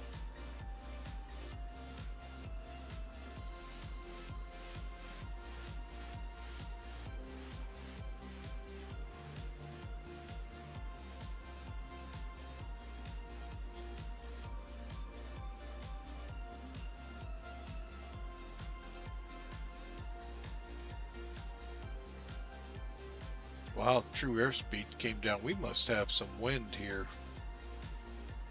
See if by chance it's getting picked up here. Okay, 113, so it is off the nose at 12. It's not really that bad.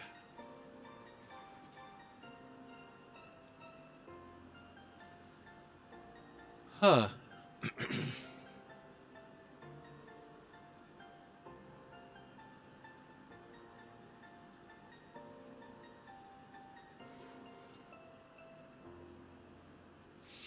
Okay, there's 35,000. We're recovering back up to 0.8.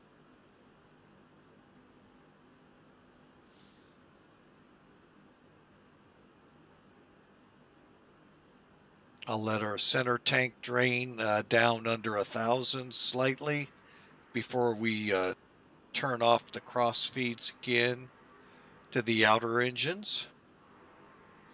So we are cruising along. Let's power back a little.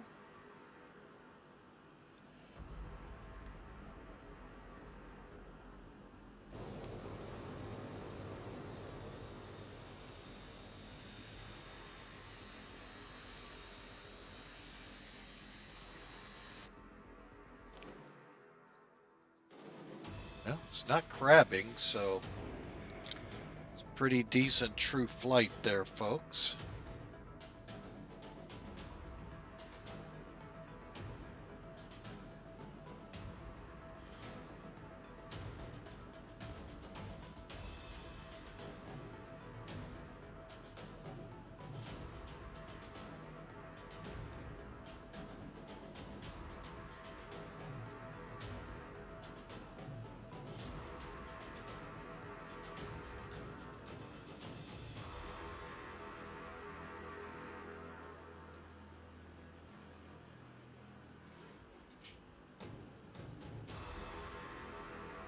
Okay, we're 57 miles from our next VOR.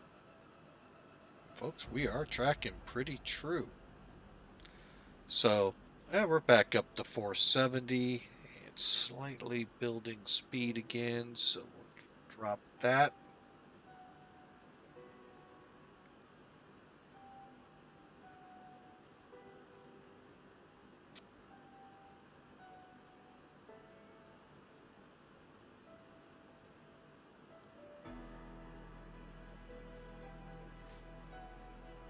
Okay, no issues there.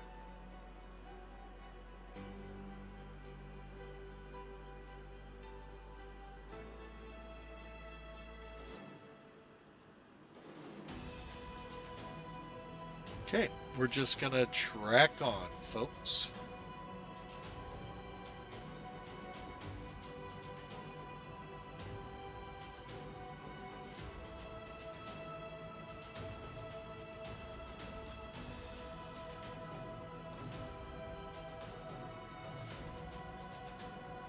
See how that does. See how my fuel is, even though I know I just checked it. Okay. A little further to go. All right.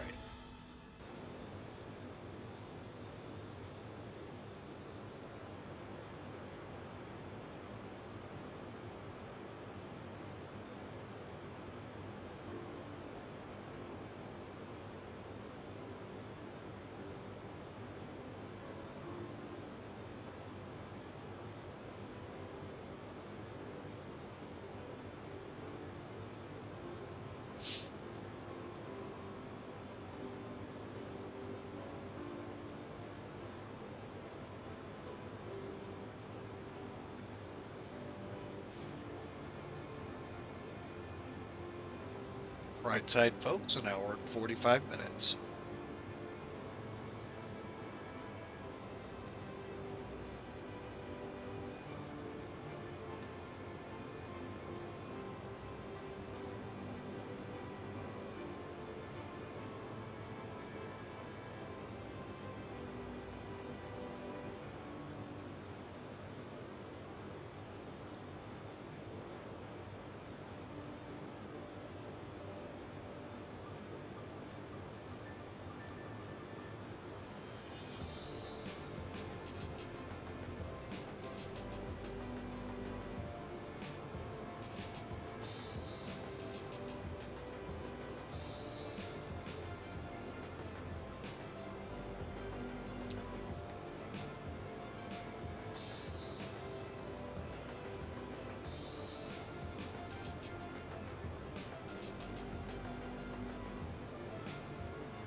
Oh, excuse me, folks.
All right, folks, we're back with you.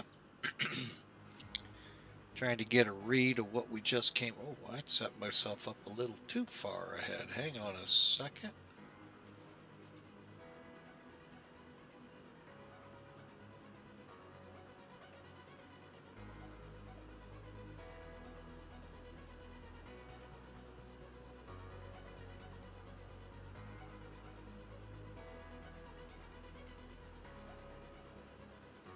There.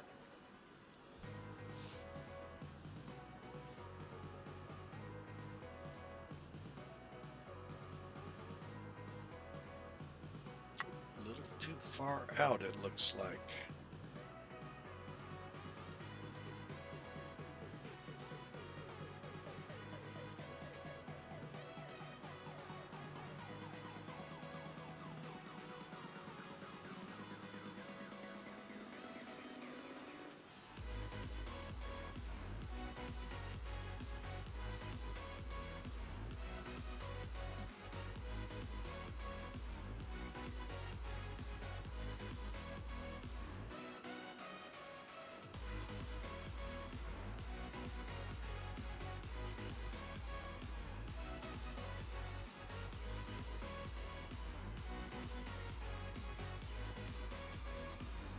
All right, so we are now set to head further down the chain here to Kolishikan.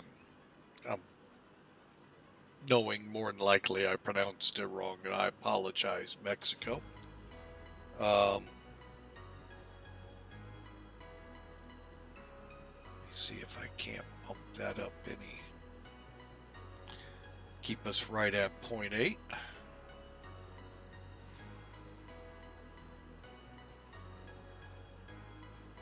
All right, I think we're going to go ahead, put the fuel pumps back in motion here, and make sure we're burning down properly over time. Give it about 30 minutes, come back, take a look.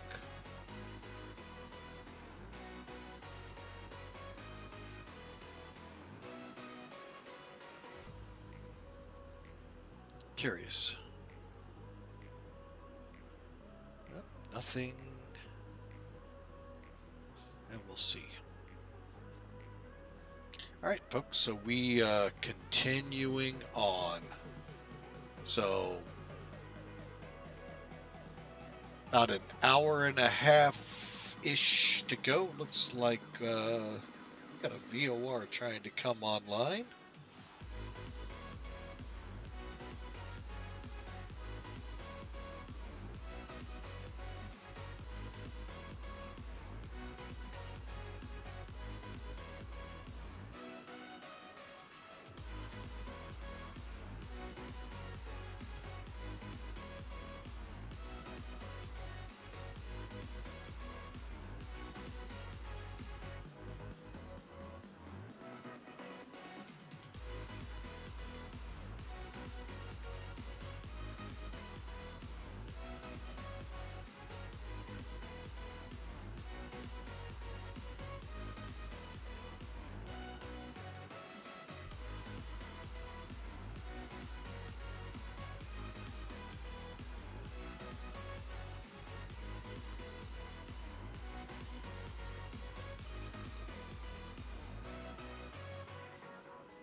All right, there we go.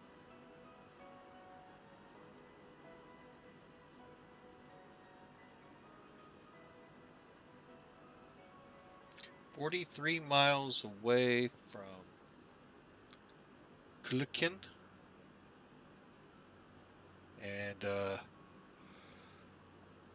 there we begin to turn into the country of Mexico and begin tracking down the middle of it towards Mexico City. And some zigzagging we get to do to go in there. So, and an arc. It's really unique here, folks. An arc within the star to get us there. Can't wait to brief it. So, ought to be interesting.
All right, folks. And again, if you click the asterisk key, the word ticket, space, and the number 1, that'll enter you into the giveaway we're doing here at Flying with Mike. The giveaway is basically to say thank you. When we give the subscription away, it'll be on 11 July or thereabouts. The reason I say thereabouts, I work a 24-hour shift out at the airport, so I want to make sure I'm off, obviously, to award it. And I want to do it in conjunction with a fly-in we're working on. July 11th is the 1-year anniversary that Flying with Mike became an affiliate with Twitch. So I want to commemorate that accomplishment. So we will be giving it away. Now, if you are, and the giveaway is a subscription to Flying with Mike. Again, the did I say asterisk? I think I've been saying that it's the exclamation point, the word ticket, space, and the number 1. You can only do this once a stream, and I'm keeping tabs here of those that have multiple because I'm allowing multiples. So and then we'll give it away. We're giving away a subscription to Flying with Mike if you're already subscribed at that time, a subscription to whatever channel you'd like. So it's my way of saying thank you. The best I can do, folks, at this point, to say thank you to all of those who support the channel, from the followers to the subscribers. Thank you so much. What a ride it's been for a year and a half, and look forward for many more. And like I said, stay tuned. We're working on it. We should be coming up with a group flight. Not sure if it'll be on POSCON or if it'll be on FlyJSim or what. It won't be on any of the Microsoft servers. Sorry, folks. Just won't be over there. So, but it will be a group flight where we just fly upwards to an hour from point A to point B, and at point B we do nothing. We shoot approaches, get used to the planes, maybe get more proficient in certain areas where some pilots may be kind of weak. Or my biggest goal at Flying with Mike is to take you from the screen and put you in your own, get your flight sim up and running, and fly yourself. I mean, it is, you don't have to fly a 4-hour flight like we are, folks. You can get up like we did last night. I don't know how many of you saw, we were on last night again. We went from Farmington, I think it's New Mexico, to Pagosa Springs, right there in the four corners of the United States. Simple 100-mile flight, folks. But when we got, the goal was when we got to Pagosa Springs, I ended up with not a lot of time. My folks called, hey, power to them.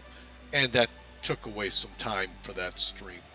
But we could have flown in, done some different approaches. There's an RNAV into there. Go on from there to Alamosa, up to Telluride or Aspen. Folks, there's a lot of things you can do in an hour, just going from point A to point B, and then just doing approaches when you get there. Land, refuel, do it again. You don't have to go 10-hour marathon flights. An hour at the most. 200 to 300 miles in a plane like this. It's about an hour-long flight. Here, I just like getting up. I personally like the longer flights, but that's me, folks. But that won't be what we fly. Now, is there case for this in the real world? Yes.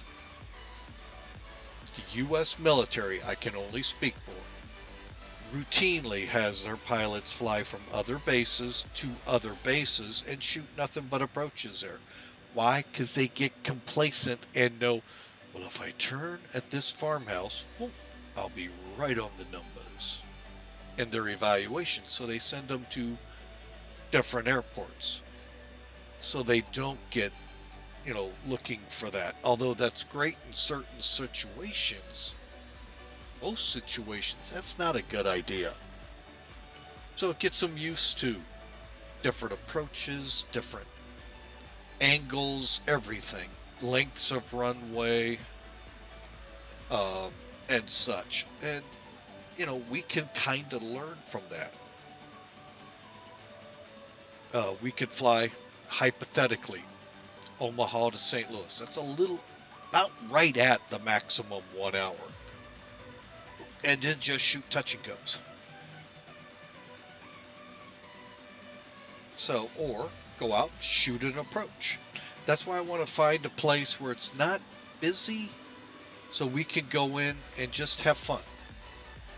But maybe ATC might be up, but I don't know if I want ATC or not yet. So, because I know that's intimidating to a lot of people. So, but right now, just getting you up, getting you flying. That's what we're here for.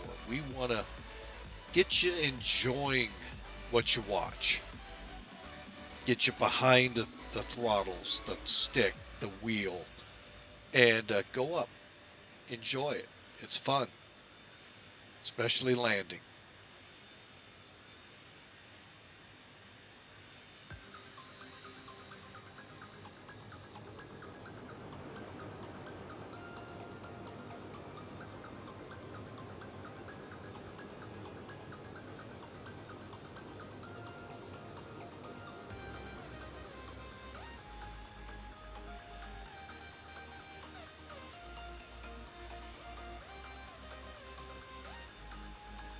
But welcome aboard, folks. Again, it's the asterisk. There, I did it again. The exclamation point ticket space and the number 1. Uno. That'll get you registered, folks. And you can do that every time we're on stream, including yesterday's double stream.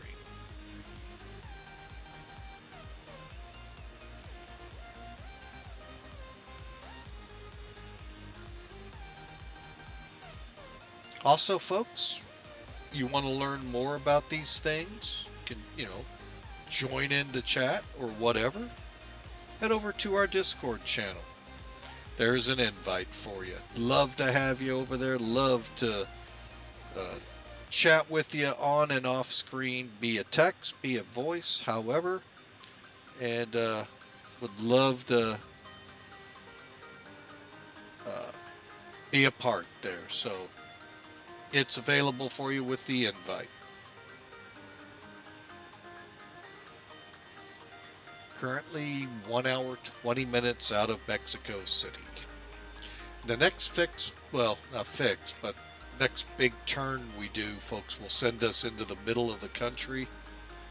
The big mountainous area. You kind of get a flavor sitting over there.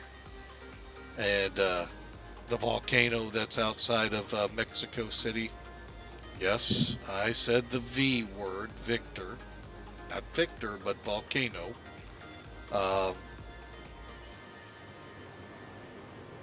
So that's where this interesting arrival is gonna be fun to brief, I think. Don't want to look at it just yet.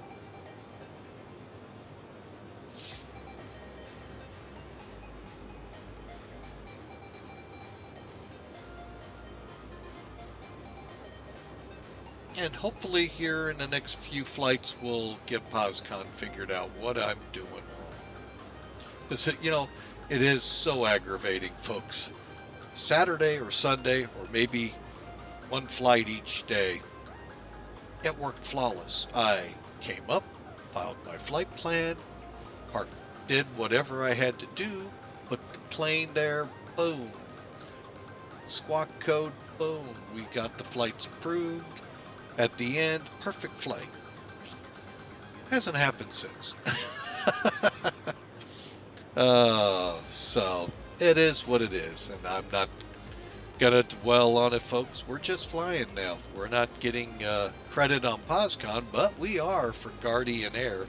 If you are looking for a VA that flies aircraft like this and the 747-200, that's one side of the house. Plus, they do fly the default 707 that's in X-Plane. Or you can fly Zebo, the original Big Mac.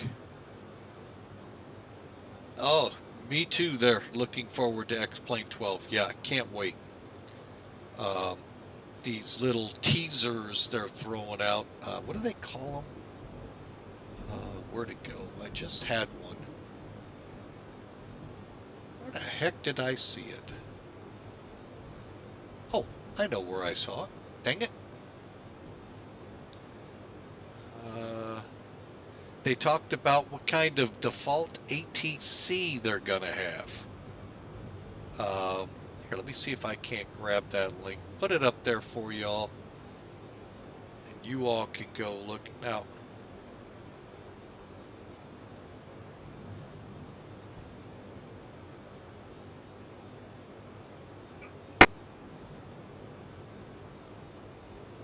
oh, like, what did I do?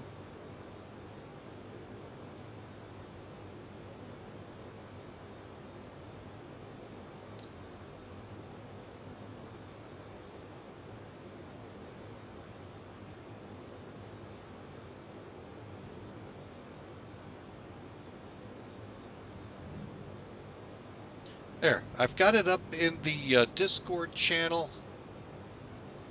Here, let me throw it in here as well. It's a discussion about what we can expect for ATC in X-Plane 12. So, and if it does, it should come up for y'all. Um, it's been a three-part episode. They talked about the environment, I think, last time, and I forget what the first episode was. But yeah, it's I'm kind of really hoping for it to come out here real soon. So,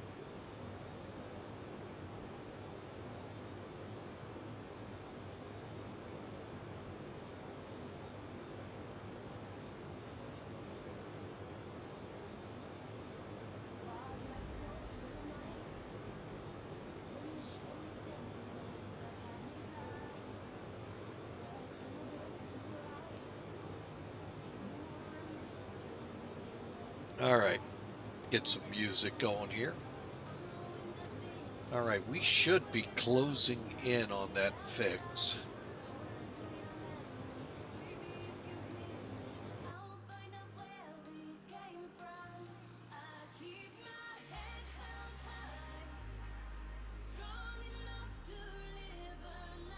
Okay, hang on. Let's come down here.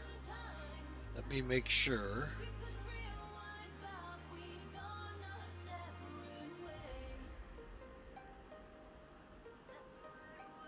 Okay, 12.2.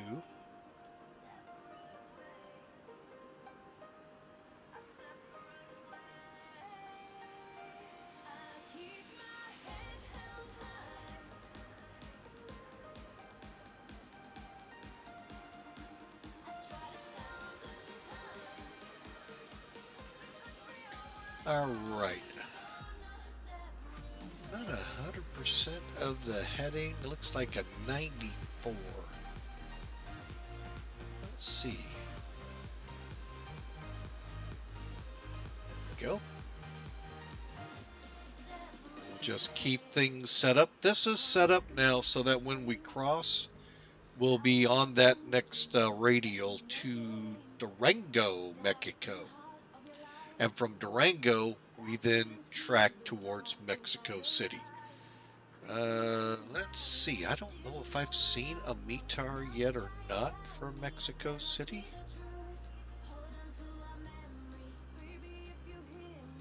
Let me just kind of... I have not.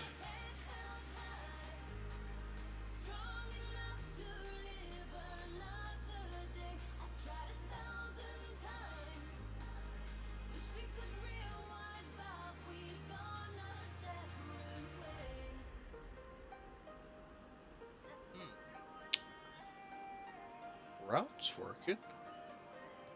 I am putting the right one in.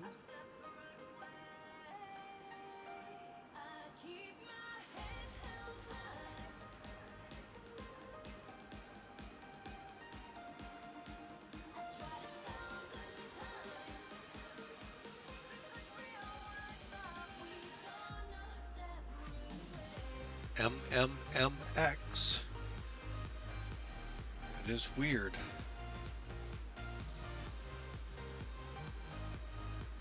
Huh, doesn't want to show that.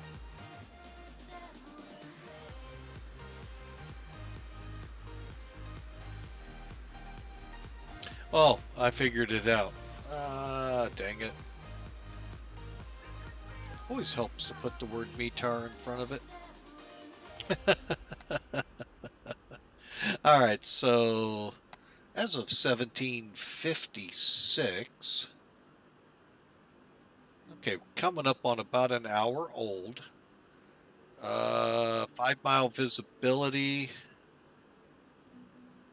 broken at 22,000. So we'll get through these clouds, folks, and we should be pretty decent, although thinking we've got a haze or who knows, smog. Okay, let's pull back on the power a little bit. Let's see, we're getting a little fast. Okay, that's been about a half hour. Looks like everything's moving decently. Good. Okay, and we're firming up.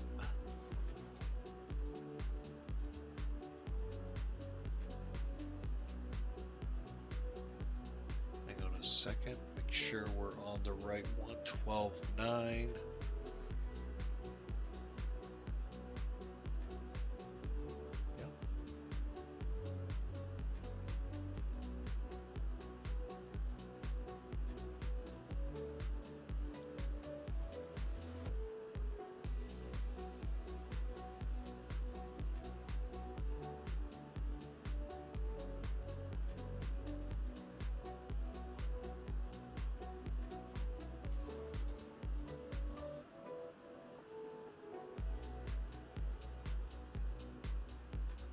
Okay, there we go. 158-mile trek across here, folks. And then we'll be in the area. So let's 470 miles out. You know what? Because it looks kind of complicated, let's talk through this arrival. All right, so put it here.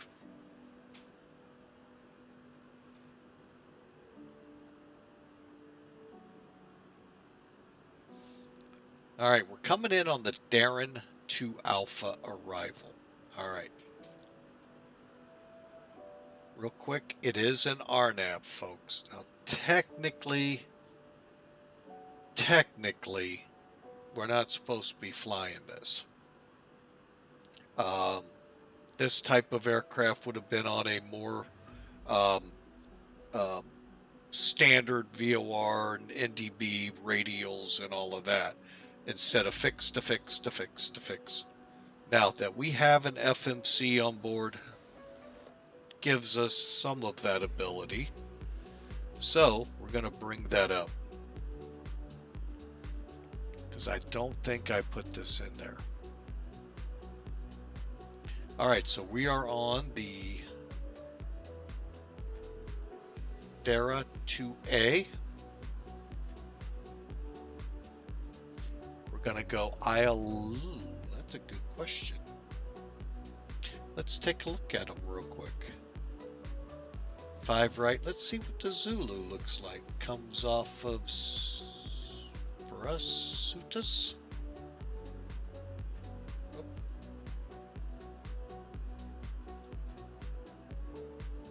Okay. And what's the normal ILS? Let's just do the Zulu. And basically it looks more like an RNIP. So I bet you if I go here, it is. All right, it's just the ILS. All right, we're gonna shoot the ILS. RZ Sutas, right? Yes. Execute. Yeah, we know. Okay. What we got to do is go down here first, Darren.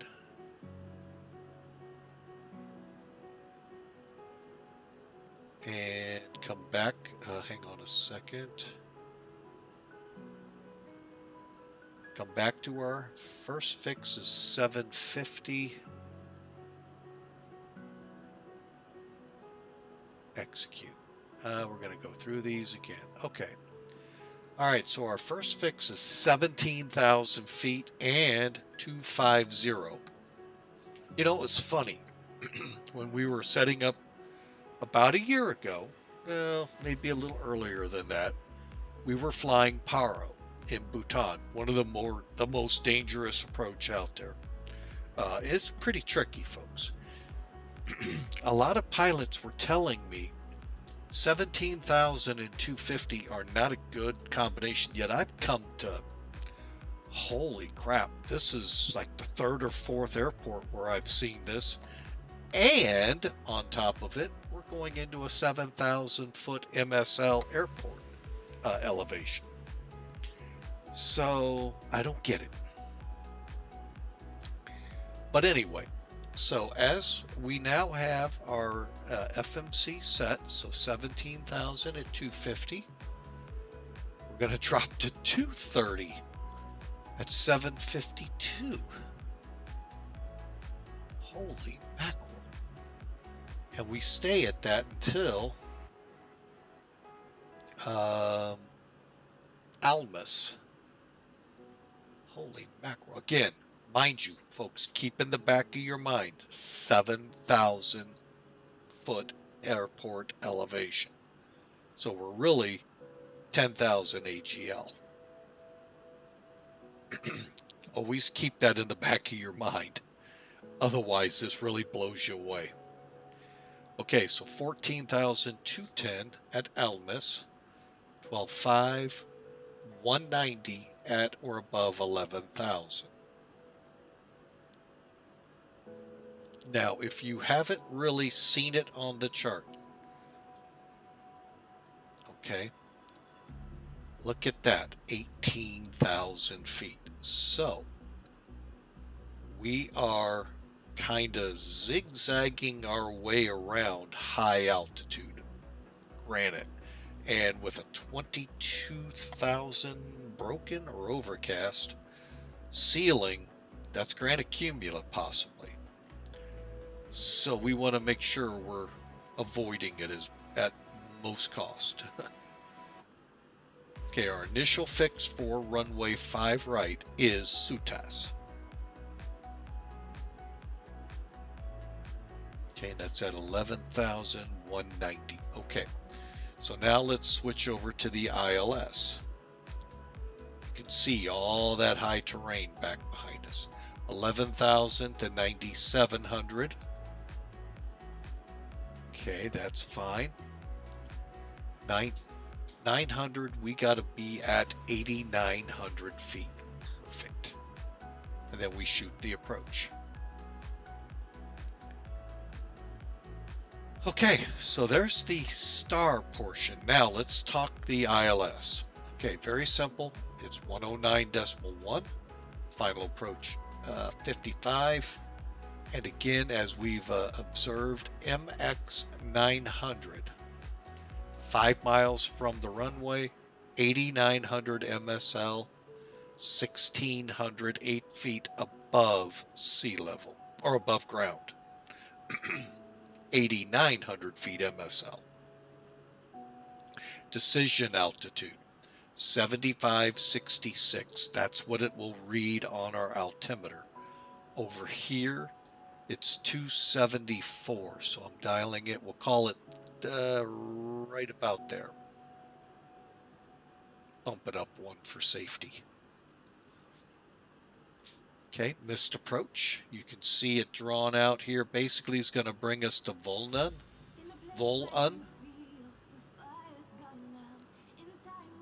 Okay, again, this is our nav. Technically, we're right on that cusp of, we're losing speed. Hang on.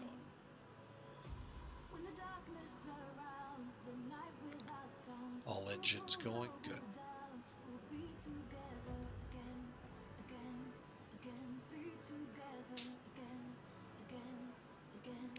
Okay. So vertically again, SUTAS, maximum 190 on our speed, 11,000. I'm going to track 5 miles, 145 to 901, at or around 9,700, then down to 8,900, slowing for the approach. Tracking in. 15.9 is the VOR here. Now that's something I do want to find out. Okay, so the localizer. Okay. What these distances are for us. Are they off the VOR or off the localizer? That's critical for knowing where on that runway that mileage comes off. All right. 4 miles, 86, 3 miles gives you an idea of how we should be descending.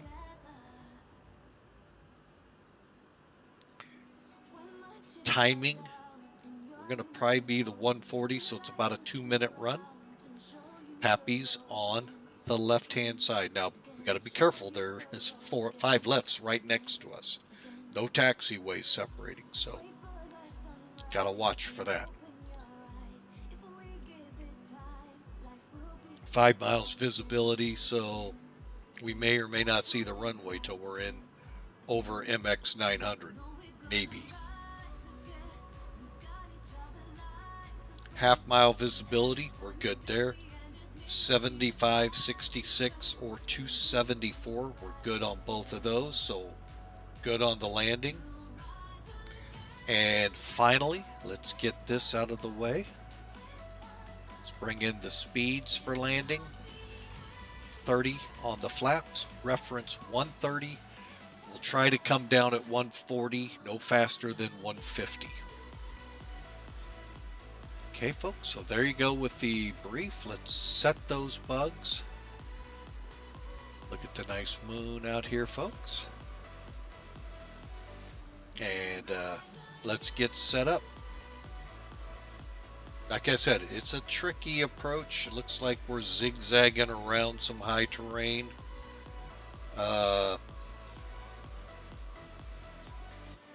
Into Saltas, which is near the base. I'm thinking this is that volcano in Mexico City or nearby it. And you can see we got high terrain, 19,000 foot minimum out here. So we got to really stay within this area. So it's going to be an interesting, I don't think I've ever come into Mexico City. I might have. But yeah, this ought to be fun. So our safe altitude is 12,100 in this zone, 14,800 in this zone, 19,400 over here. So you get an idea of the high terrain we're in. It's kind of like flying Bogota, folks.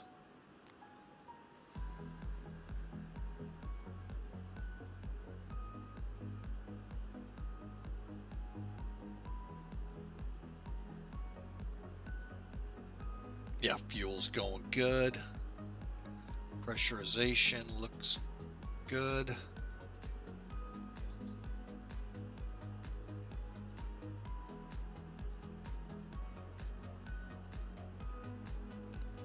We're on flight. Okay.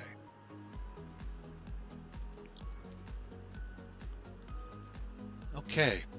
So there you go, folks. And I will put this on the chart.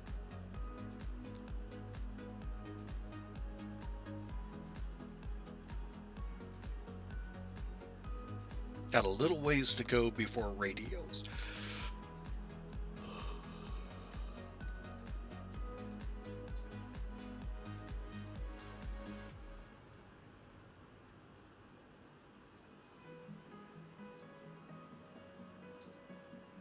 Okay, let's get 17.6.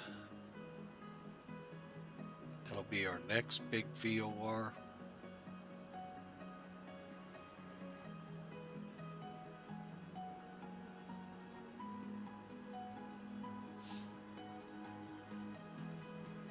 Okay, let's see how we're doing. Okay, we are doing good. Tracking over to Durango. Zacatecas will be after Durango.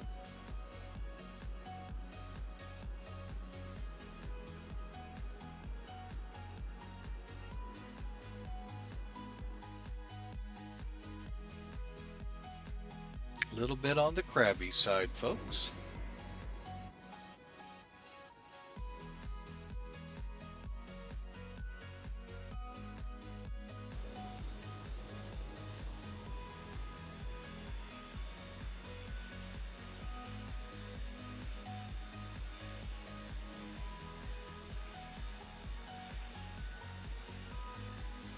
But we are headed to Mexico, folks. Well, we are in Mexico. We are over the mountainous area now.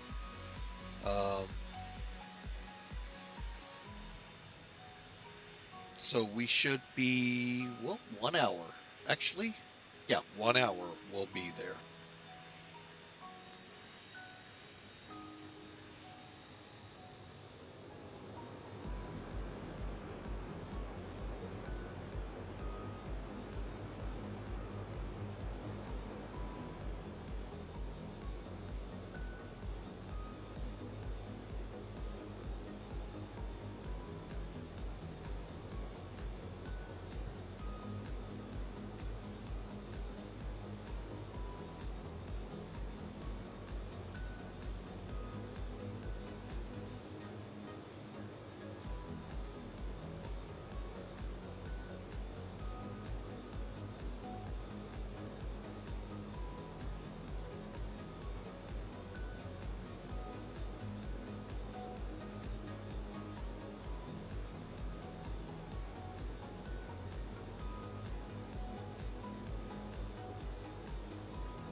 Interesting episode, though, the interview here. I haven't started to watch it yet. I know a couple streamers actually show it on stream. I don't think I'm going to go that far.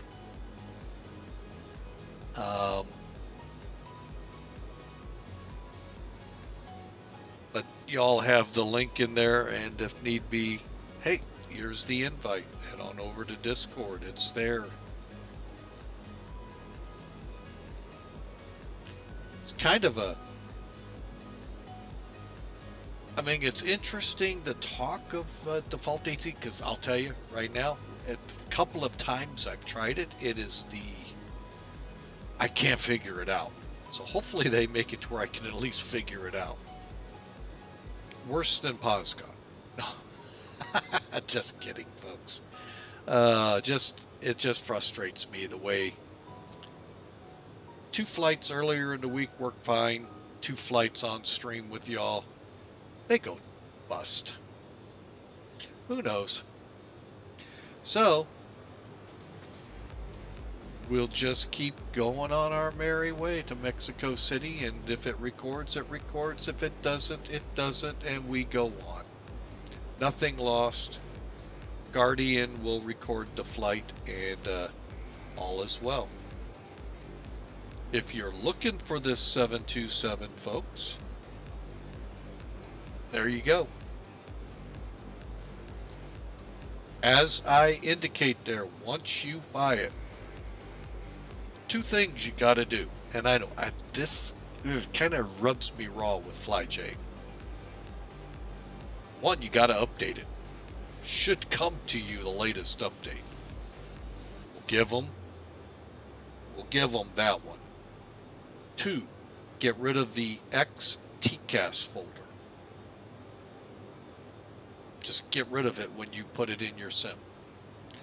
Now it's going to suck because you won't get the TCAS in your aircraft, but it'll cause your aircraft to crash to desktop. So update it and then trash a folder. FlyJ, why haven't you figured that one out yet? Spending quite a bit of dough on your plane, you'd think.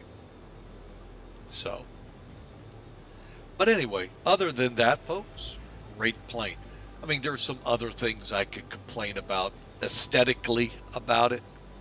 Not the outside, the lack of what's inside. But no big, that, folks, is not a deal breaker. Some of the things, the others, they could be for some people.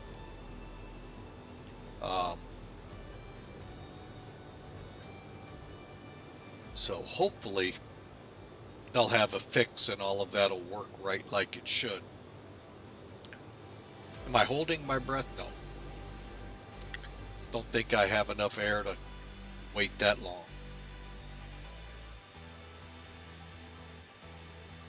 So, but anyway, that's the 727. Now, I made mention, if you're interested in it, I am flying for Guardian Alliance, Air Alliance today and yesterday, and will be on Thursday. Good bunch of people, folks. Kind of a little uniqueness. You know, every VA tries to be a little unique in some way, if they're not the same other ways. They also incorporate DCS into their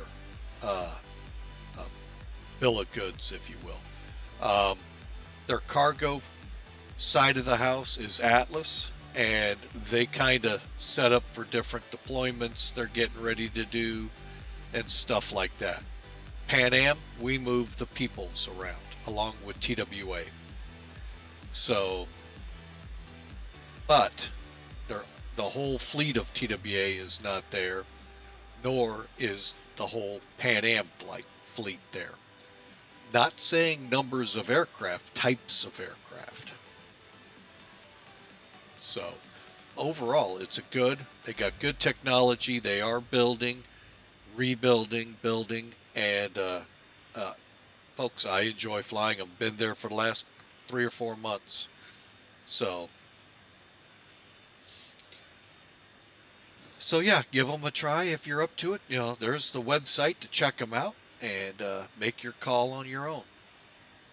We just rounded that VOR, folks. Now we are in the mountains of Mexico.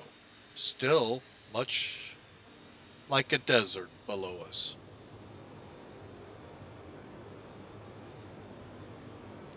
So we'll just keep trucking along.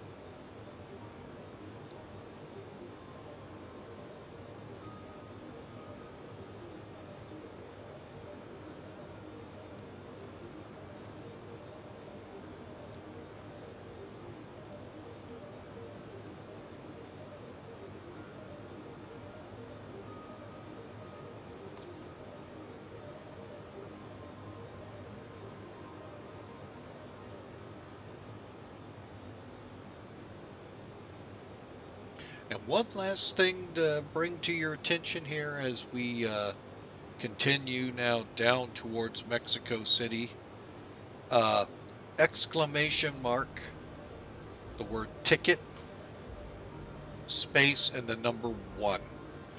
That'll get you in the raffle for a subscription to Flying with Mike. If you already have one, when we give it away, we'll get you set up on whatever stream you'd like to subscribe to. And that drawing will be around the 11th of July. I don't know my work schedule yet. We're switching companies that there at the firehouse that we contract with, and we'll see how things are come 11 July. If we're up and flying that day, that'll be the day we give it away. Otherwise, it'll be around it. Be watching for a fly-in too. Trying to get you all motivated to get up, get in the air with us, and fly along. Be it on POSCON when we're on it, FlyJSim when we're on it, just to get you up and flying, folks. Get you past that hurdle. Get you into the air. Don't have to fly these 4-hour marathons. An hour flight will do wonders for a lot of people.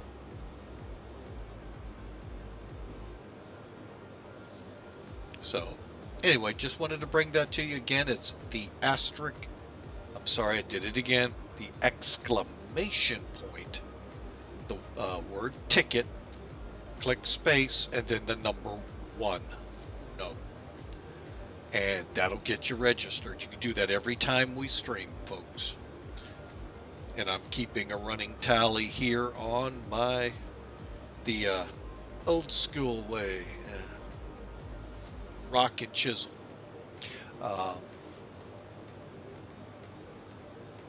But welcome aboard, folks.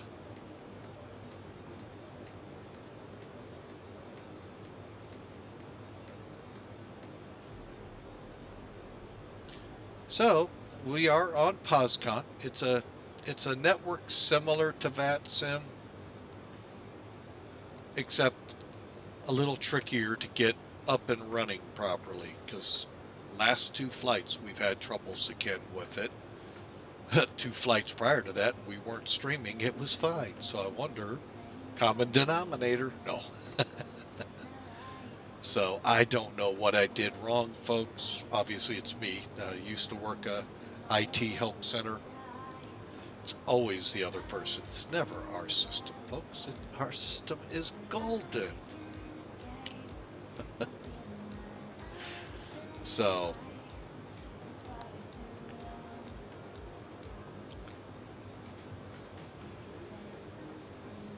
but anyway, welcome in. Hope you enjoy. Mexico City is about 45 minutes out, and let's get back into the plane.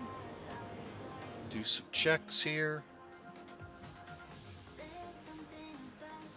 Mainly what the computer says top of descent is. Okay, again, like I told people before, keep in the back of your mind as you watch these descent numbers, because you're going to go, huh? Mexico City is 7,000 feet above sea level. So, when we're told to be at 17,000, we're actually 10,000 feet above the ground. Ish. So keep that in the back of your mind. That's why when it says 17,000 and 250 knots, that's why, folks, we're 10,000 feet above the ground. Think Denver, except we're 3,000 feet higher in the air than that. It's like Bogota. Actually, I'm going to set this one up too. There we go. Decision altitude, for those that missed it, is around 330 feet AGL. Hence why I'm setting it. Ooh, I set that wrong. Hang on. Bear with me a second. 274. My bad. Okay, I said it right then. Or thereabouts. For a second, wait a minute. If I'm 330, I'm on the wrong side of the 3. Oop, we're getting fast again.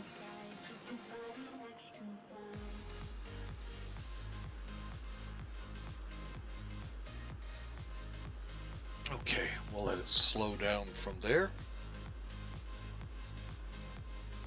We're about 270-ish miles out of top of descent. I may start us down a little early. We'll see how that goes. And I'll be right back, folks.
All right, folks. My wife had a business call. Just out of respect, we muted and let her do her call. And a little bit of proprietary stuff doesn't need to go over the Twitch airwaves.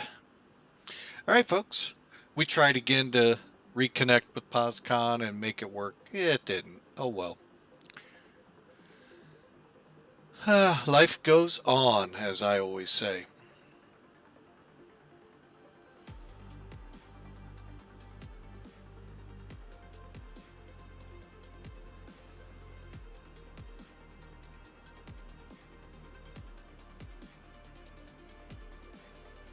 Yeah, we're mode C. I don't get it. It don't matter, folks. I know what I'm going to do on future flights. I got an idea. So we'll try it out. Anyway, we are on our way. We are 23, 24 miles off.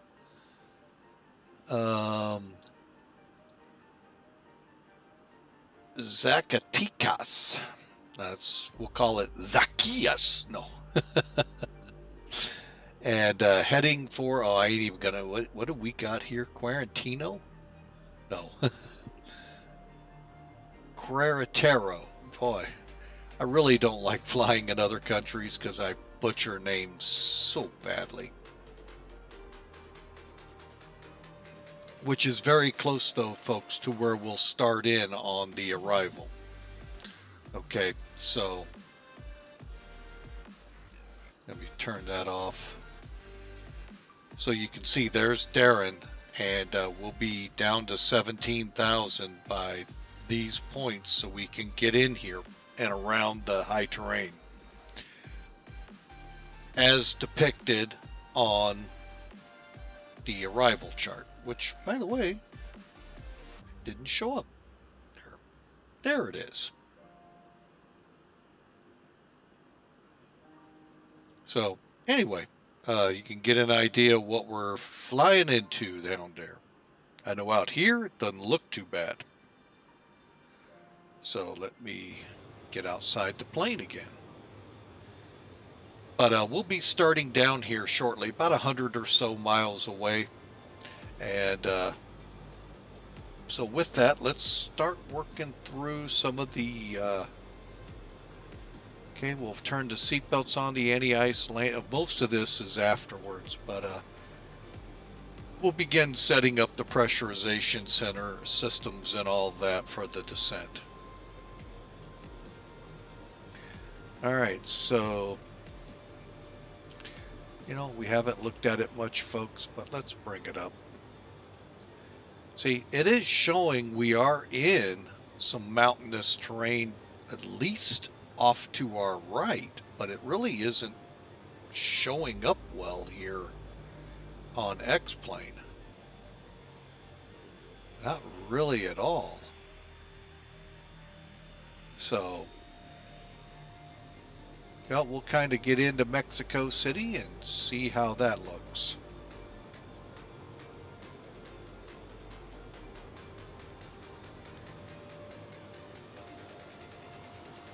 But yeah, I'm a little disappointed in how it depicts on these charts, and so far it's not all that rugged below us. Hopefully as we get to Mexico City it will.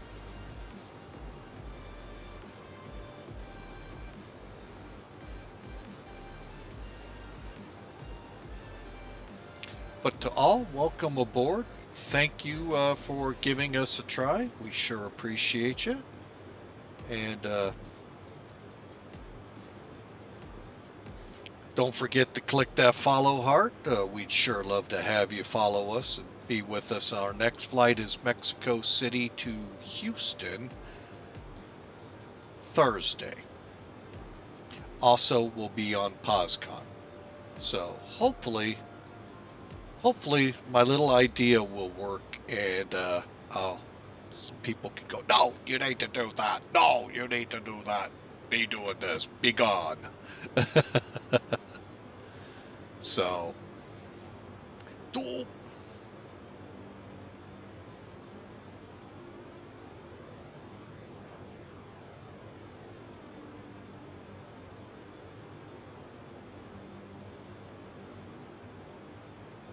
So we just continue on, folks.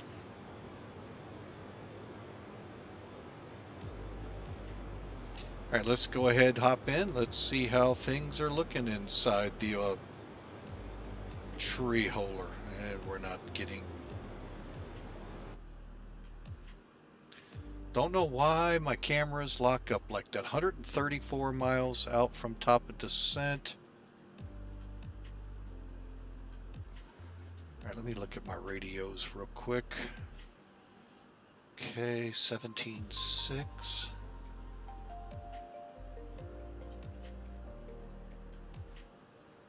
All right, I am going to switch.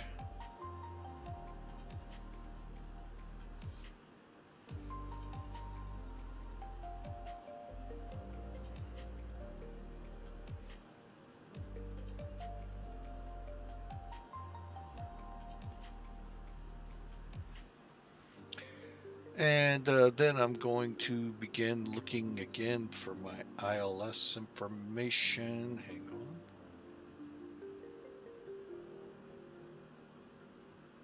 on. 1091. Trick jaw.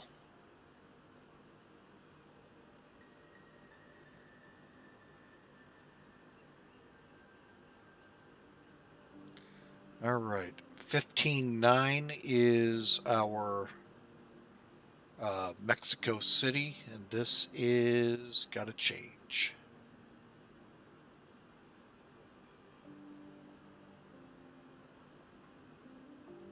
Okay, let me pop up here. Had a feeling.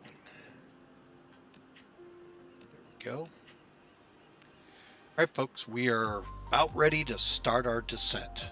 Welcome aboard. Hope you enjoy. Real quick, we'll walk those new to the channel today. Darren, we got to be between 23 and 21,000. 17,000, 22 miles away. At 250, again, keep in the back of your minds. The airport is just a little over 7,000 feet above sea level. So this will actually be pretty close to 10,000 feet. We'll work our way around to Almas, 14,000 to 10, and so forth into Sutis at 11 and 190, and then we'll set up for the ILS. ILS real quick. Let's go back up here so you can see the numbers. 109.1. For the localizer, final approach, 55 degrees. 8,900 MSL at 900, MX 900. Plus we need to be definitely on the glide path. 1,600 feet. Again, see, we're way up there, folks. 7,290, almost 7,300 feet above sea level. Keep in the back of your mind what it's like to fly into Bogota, those of us that fly on the Sim. And then our missed approach is back to Vollen, and then we'll rejoin the ILS. Basically, we're staying in this bowl. High terrain, 19,000 is our safe altitude to the east, 18 to the west. So it gives you an idea what we're working with here. We'll see if it's not translating right here. So I'm kind of disappointed. So could be that's the way it is. I don't know. I've never been to this part of Mexico. As farthest I've ever been into is Nogales. Yeah, border town, folks. That's as far as I've ever gotten in. And then real quick down here, minimum 75.66 and a half mile, or 274 above ground and a half mile.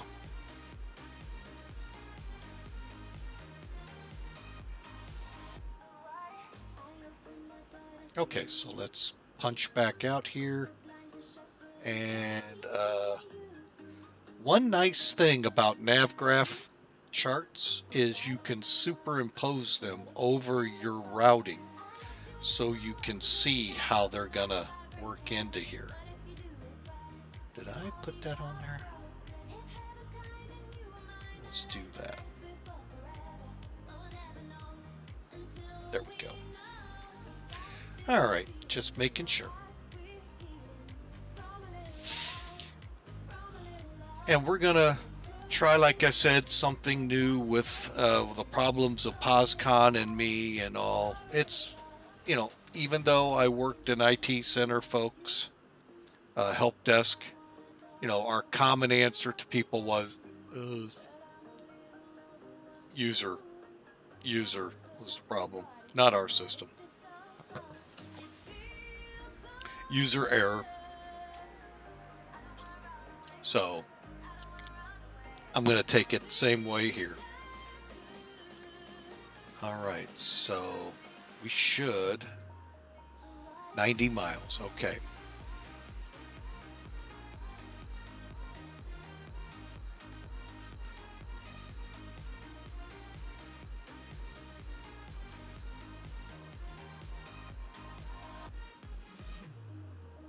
So we're going to just keep blasting into here.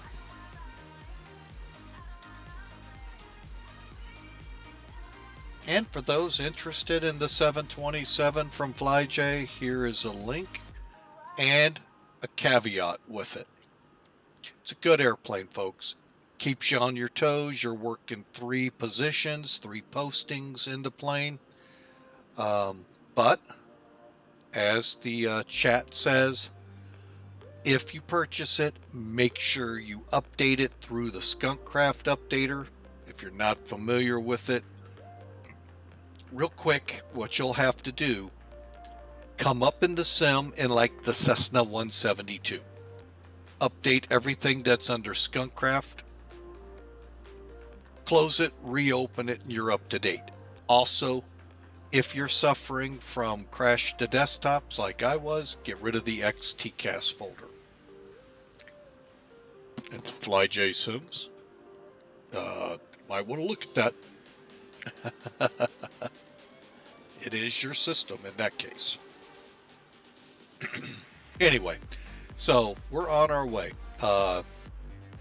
After Thursday, we'll be, we're going to change it up from retro and go modern, so to speak, with the A320 from Mid-America Airport to St. Pete in the Tampa area. So that ought to be a fun flight and new scenery. So I can't wait to try it out, see how it works, and go from there. So real quick, we are down to 75 miles. One last look.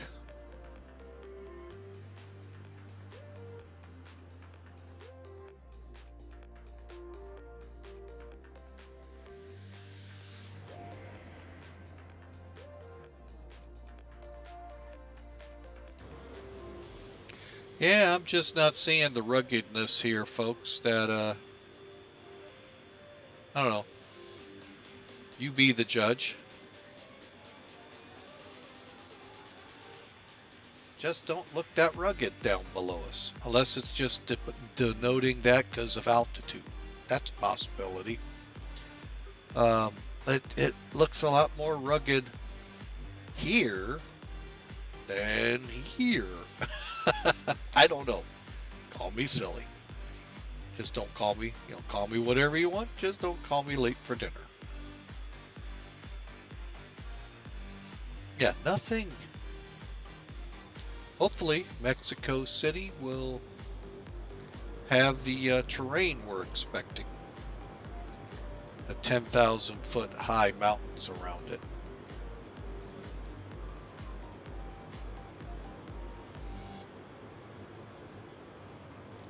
Right, real quick, seatbelts, anti-ice, and that's all we got initially, plus our cooling doors. Okay.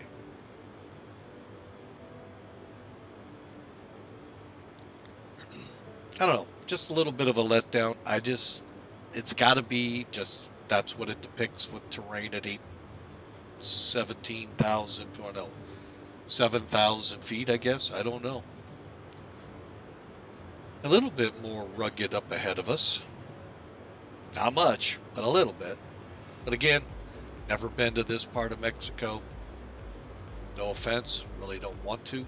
Maybe Mexico City, maybe. I mean, there could be some things there I'd like to see. I don't know off the top of my head, but who knows? So, but anyway, we are on our way.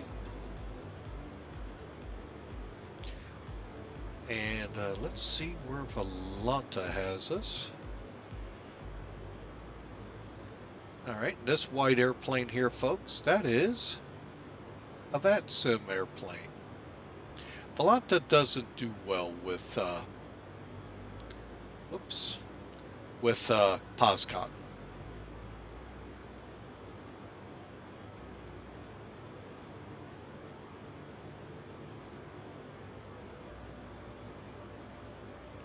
All right, okay, let's zoom in.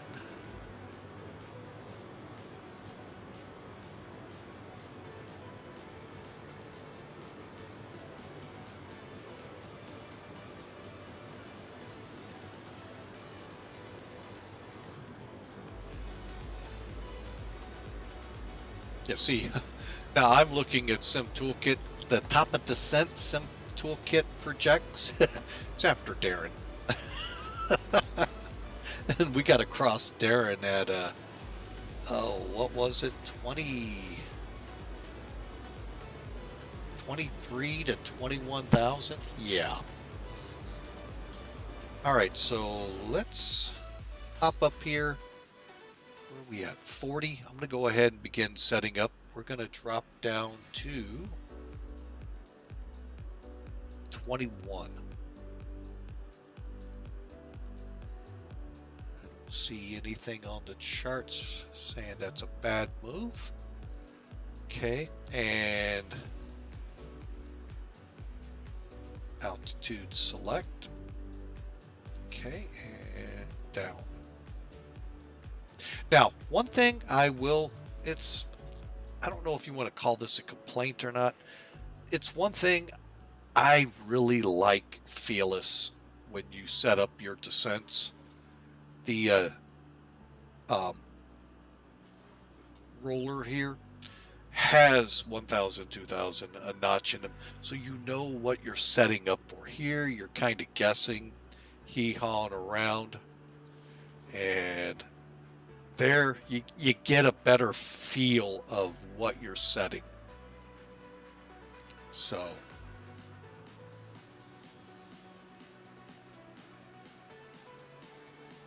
all right, we'll get down 2,000 feet a minute. We'll kind of watch our speed here. All right, let's go up. Guess what, folks? It's time to get in your seats.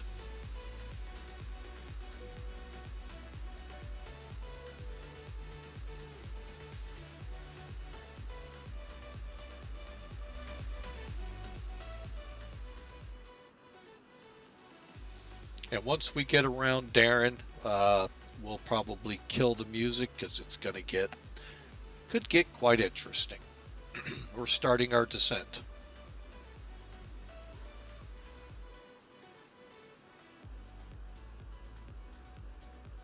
Again, our goal between 23 and 21 at Darren.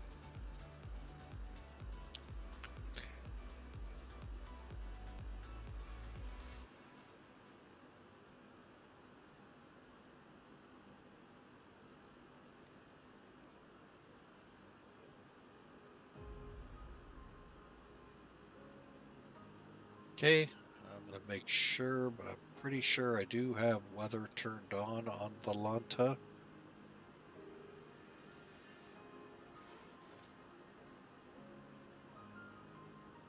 Oh yeah, I just needed to look up towards us, towards where I live.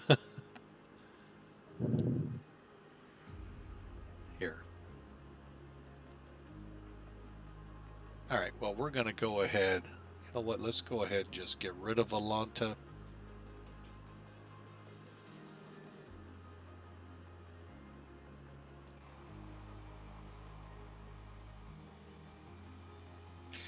And anyone out there that can tell me how to prevent the scenery from doing that, is it just I'm set too high, or is there something on my graphics card I need to do? But it's kind of annoying, as you can tell. I would sure love for you to help me out. You can do it either in the chat here. Here's an invite to Discord to help me out. I would sure appreciate it. Okay, now it's starting to look a little bit more rugged below us. It's just irritating. Like the edge of the earth is right ahead of us. And Top Gun Maverick will be there to save the day. Yeah, no. But if you are looking for a good movie, Top Gun Maverick is good, folks. Not sure, I've heard weighing the movie in IMAX versus a normal theater. I think it would be better in IMAX, but, I enjoyed it in a regular theater. So, anyway, maybe in the next week or two, we can start getting into the one question that I would love to ask producers of it. Is it a make or break for it? No. Would have been interesting. I think I know the answer, but I'll leave it at that because I'm not going to do spoiler alerts here, folks. Sorry. Just not. All right, let me get a feel for how we're doing here. Okay, we're going to start slowing up. Nice. Oh, it stopped. Oh, well. All right, so we need to pull back. And we'll put some spoilers in. Spoiler alert.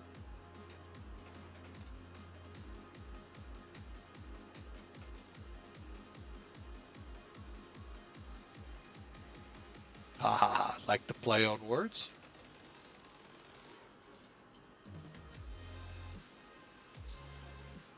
Okay.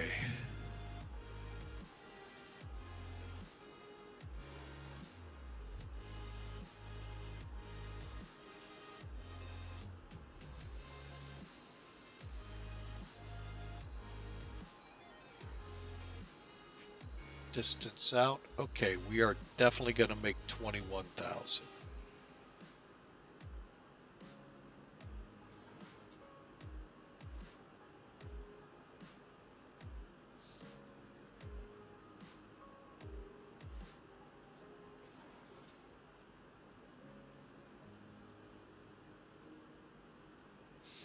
All right, folks, here we go.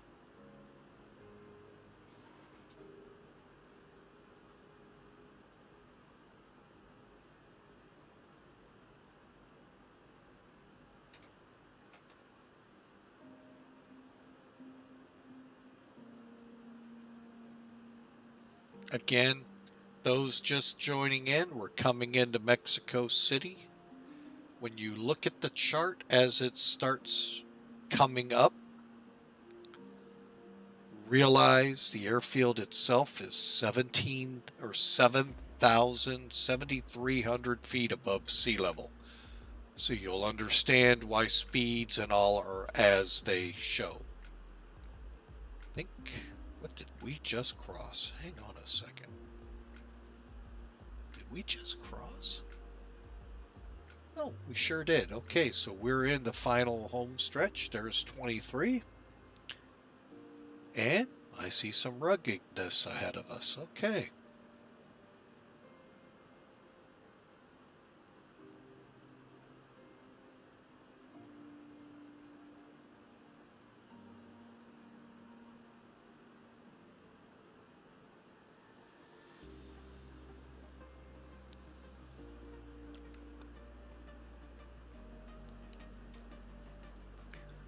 Okay, we're going to be leveling off at 21.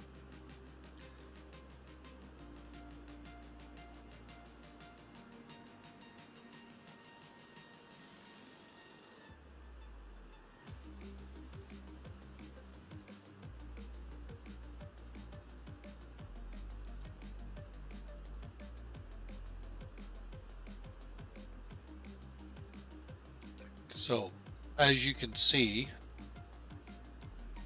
23, 21, that's fine. 250 and 17,000. Again, it's roughly 10,000 feet above sea level, so that'll help put context.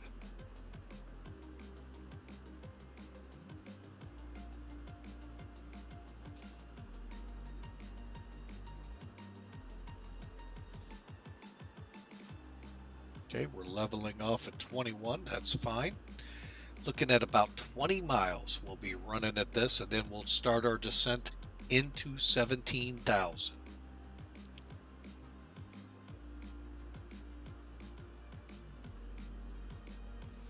All right, time to get us some updated weather.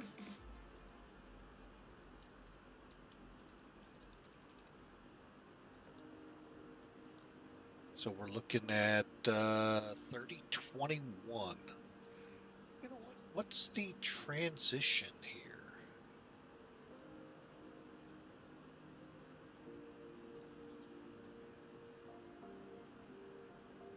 I don't know. Ooh. Okay.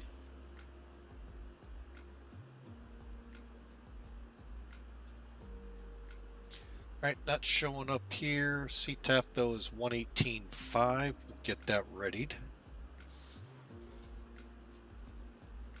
Okay.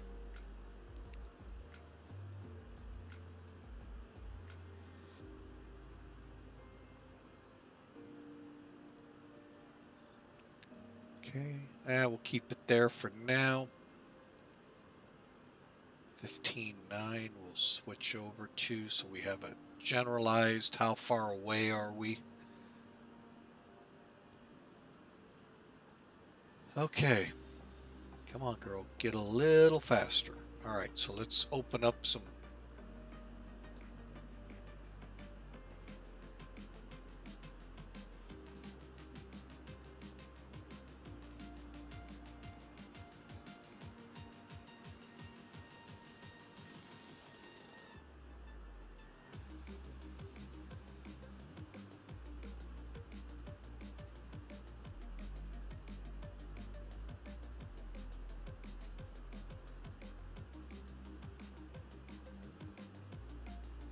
$10 miles out, we'll go ahead and set it.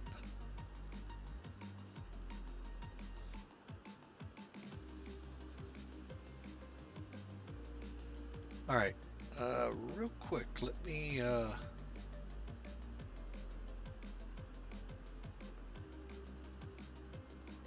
transition here is 19,000. Okay, 500.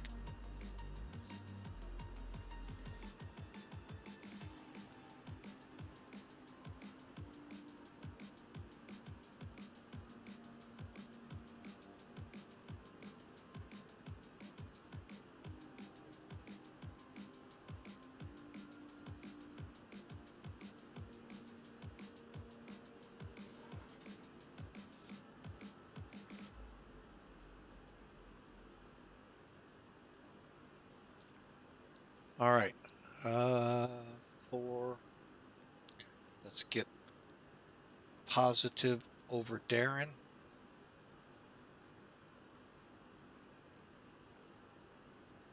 Okay, down we go to 17,000.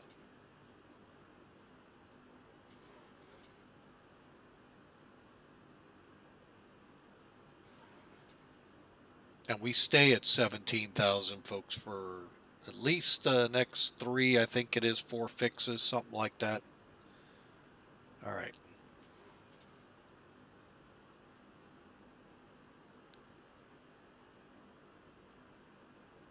All right. There we go, folks. Starting in, you can start seeing a little bit of this high terrain they made mention of. Yes, we have killed the music. For those going, hey, what happened? Okay. And shocking, it says my flight plan activated now, and so I don't know. Oh, POSCON. Okay, 19.5. We're needing to go to meet VTAR says 3021.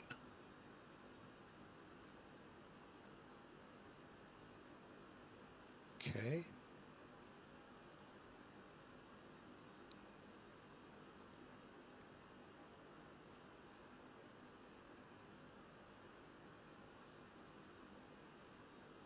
Okay, that is up there, folks, because these do not agree. Goes away. There we go. All right, we're coming down to 17,000. Got about 13 miles to make it, and then we start in this weird arc, if you will.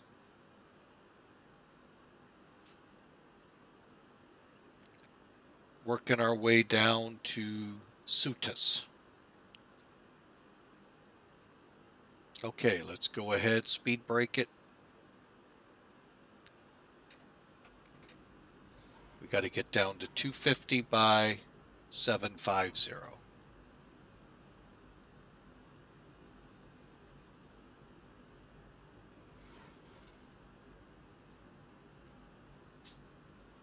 Kind of curious why they have us flying it this way, but I'm just kind of looking out to see. Sometimes it makes sense. Okay. Let's go ahead. No more electronics.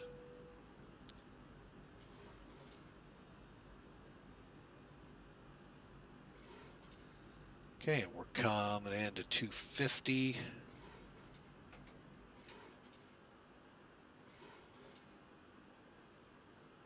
Right there's where I want.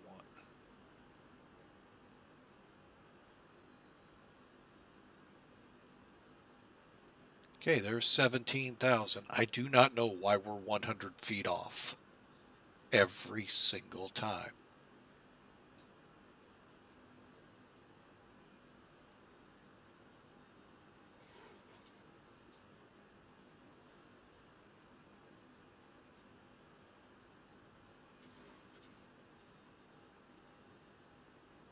Okay, so speed brakes are off. Ooh, it is really hazy here, folks. All right. I am going to begin. Let me set us up for our ILS.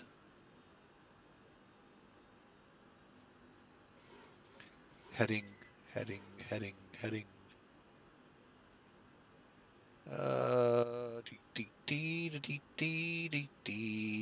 55. Okay.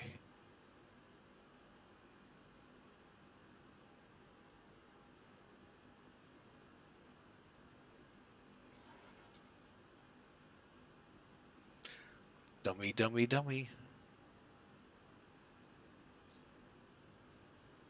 Can't set it until I come off.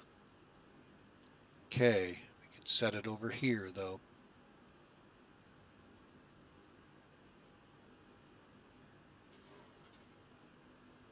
Okay, 55.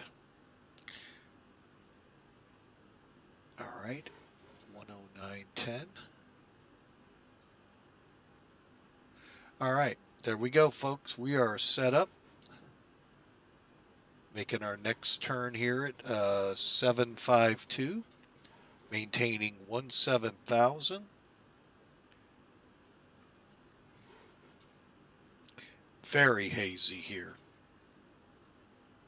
Still not as lumpy as I expected.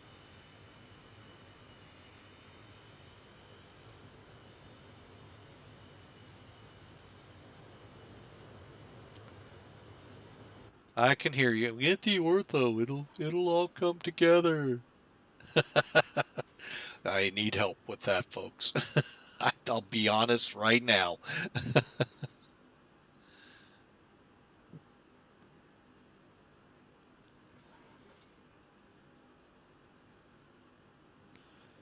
Okay.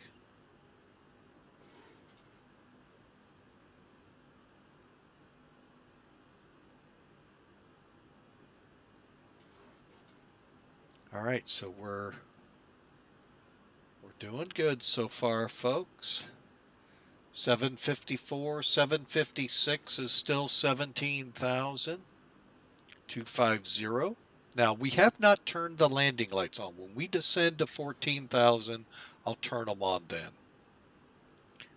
And I'll do that off of, matter of fact, once we turn off 754, we'll set 14,000. I really do not know why it is doing this.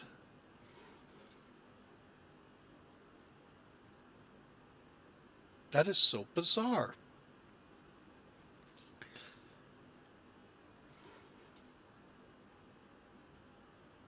Okay.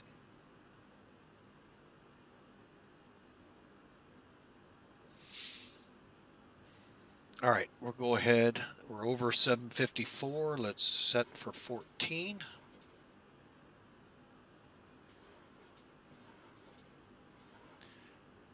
Give it 10 miles, folks.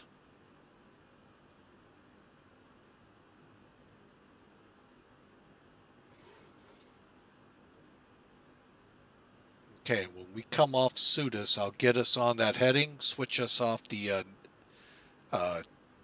FMC onto VOR. So that way we can set up and off nav up top.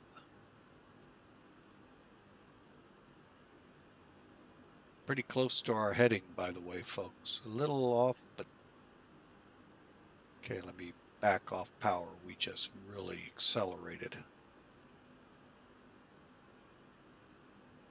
Real quick. Open these guys up all the way.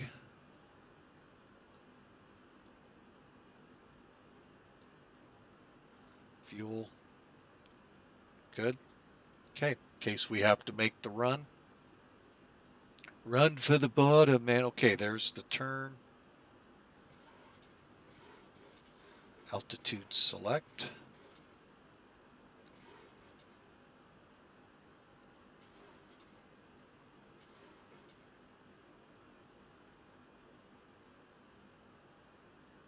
Okay.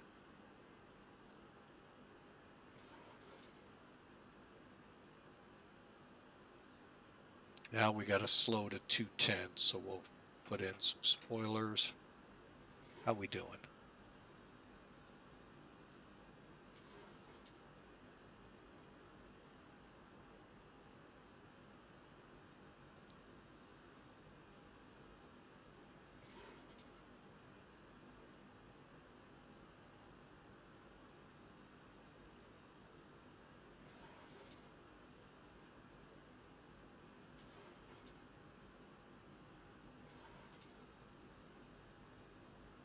All right.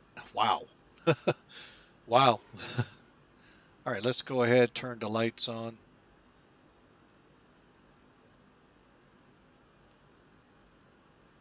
Flight attendants, take your seats for landing, please.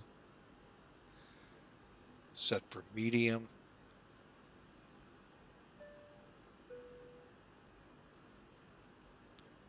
Wow, we are in the haze, that is for sure. Haze/smog, one of the two. Again, we're slowing to 210.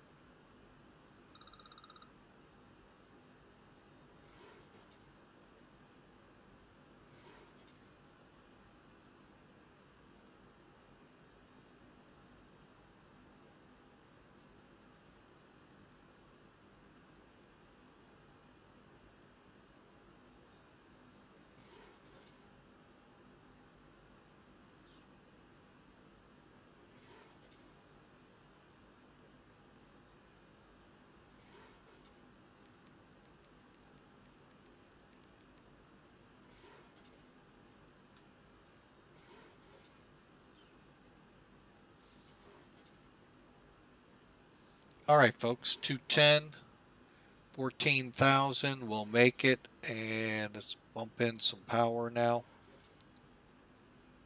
Get redouble check 127. Okay, reset the bugs. Set the bugs. All right, so we're right at flap 1. We'll hold. A little more. There we go. Maximum speed here now is 210. We're at 200, so we're doing good. Everything's set. Got a little 5-mile jog to 717. We are there. So next is 11,000.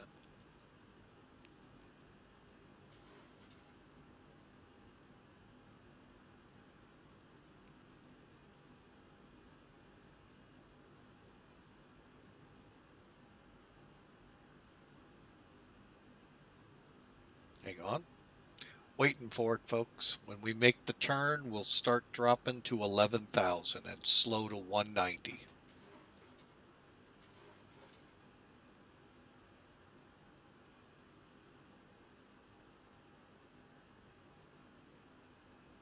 Okay, there's the turn, set.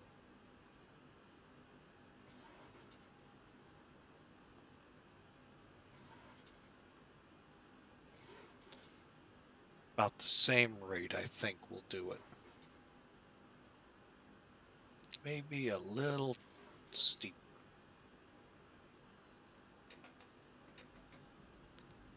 Okay. All right, we're headed to 717, then suit us.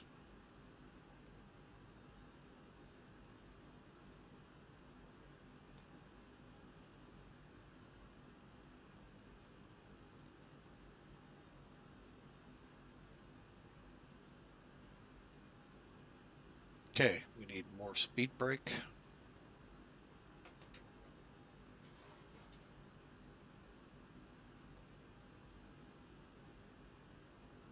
Looks like we're going to hit 12,500 without a problem.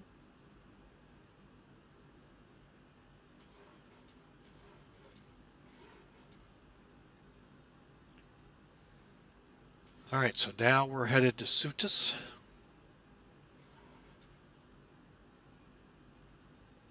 And 11,000. Okay, the ILS is calling us 9,700, 8,900. Okay.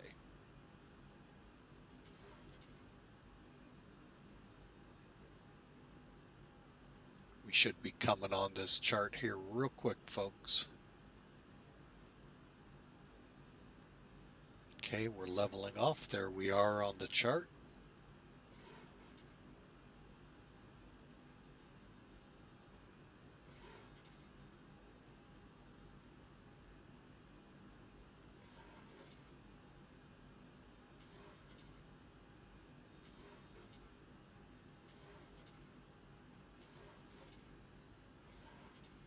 Okay, we're at 190, actually a little slower, which is fine, but we need some flaps.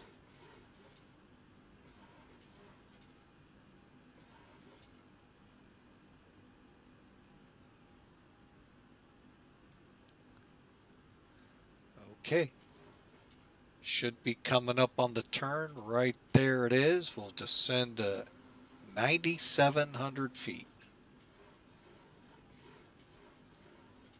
I lied. We'll set it to 9,000.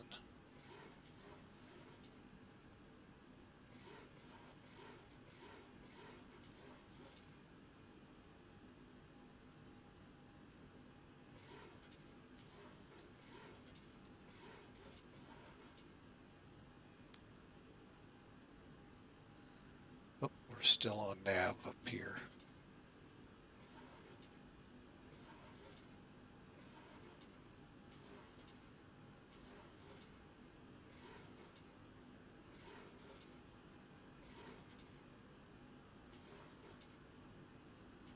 Mexico City below us, folks. Power back.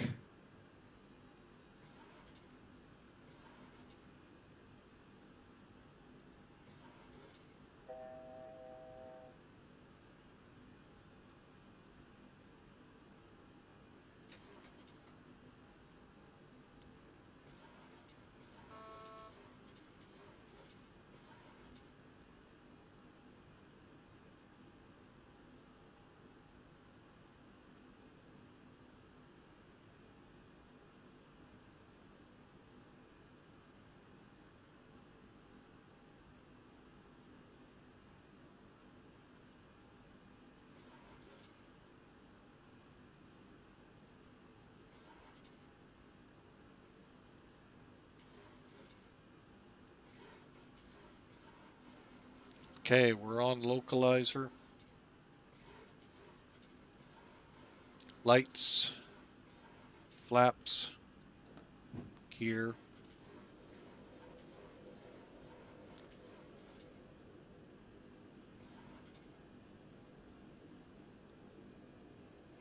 Glide slope we are on.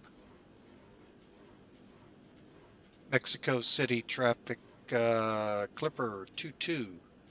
5 mile final. Runway 5 right on the ILS.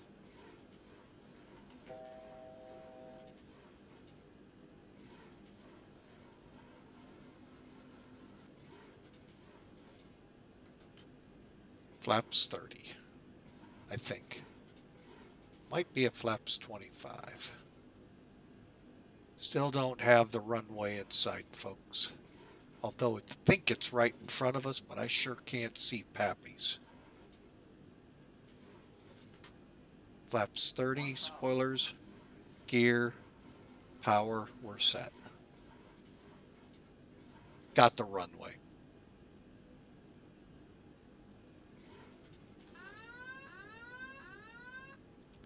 Plane's mine.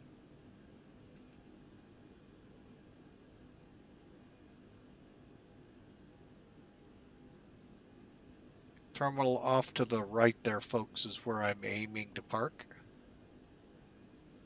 Okay. A little bit.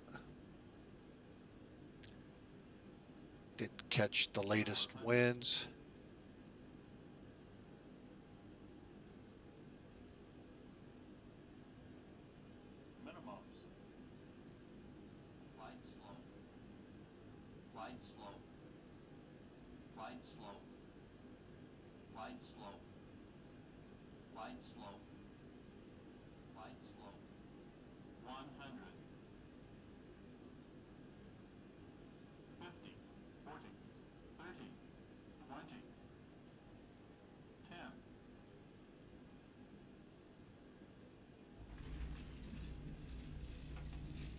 We're in reverse.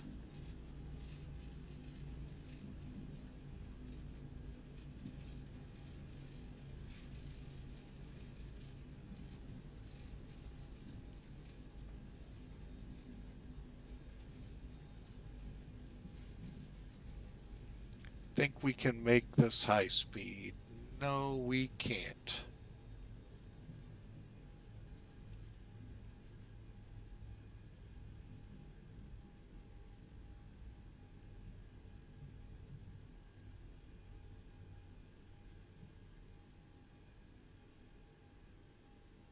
However, we'll make right up here.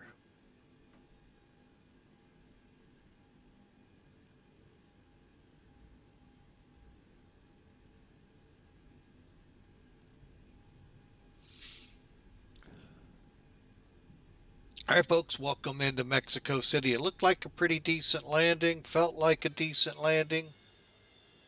All the parts appear in place, so we did a good job there. Spoilers didn't come up. I thought I armed those.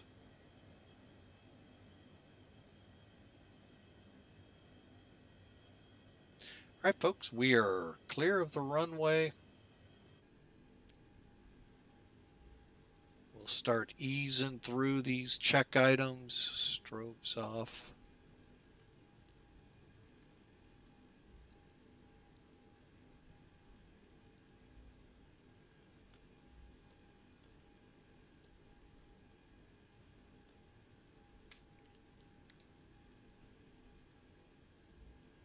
All right, so we're going to come back on Delta. Like I said, we're going to go pretty much back to where we touched down.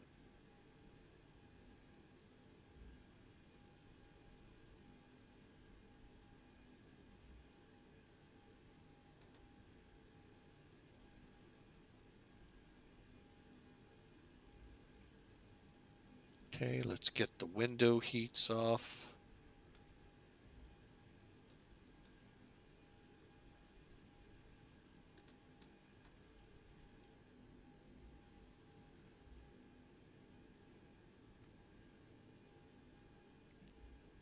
Oops. 2, 3.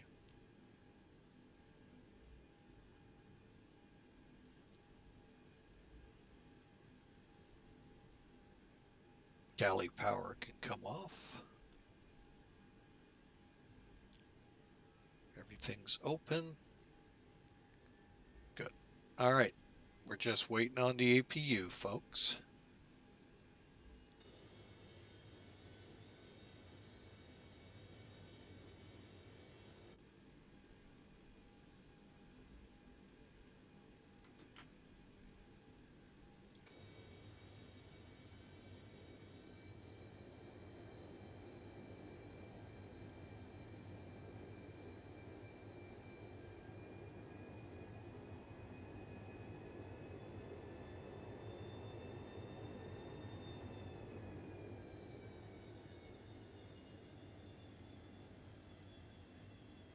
All right, we got the APU all fired up. So we're on our way back to the ramp, folks. Real quick look.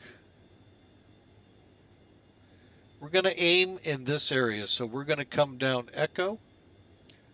We'll turn off here at, is that Papa Hotel, I think, and follow it into our gates.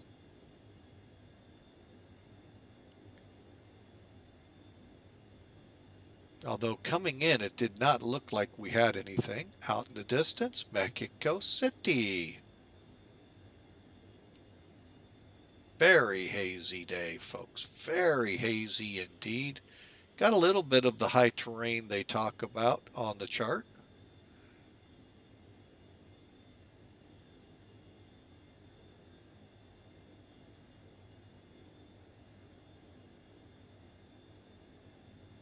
All right, hang on. I'm going to switch charts here.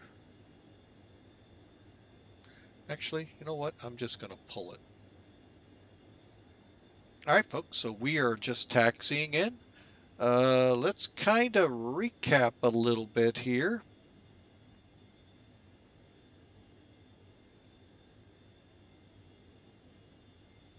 Okay, I did not expect this.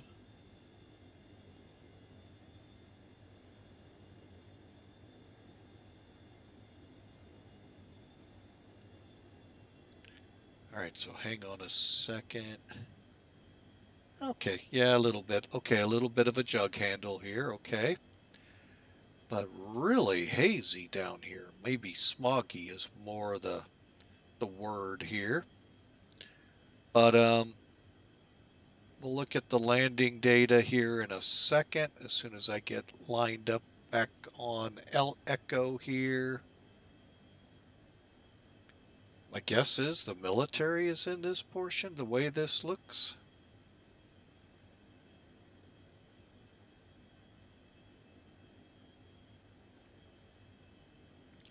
All right, so let's give me a second here. Let me pull up a better. We landed 265 feet a minute, folks. Looks like I won the guessing with my 180 guess.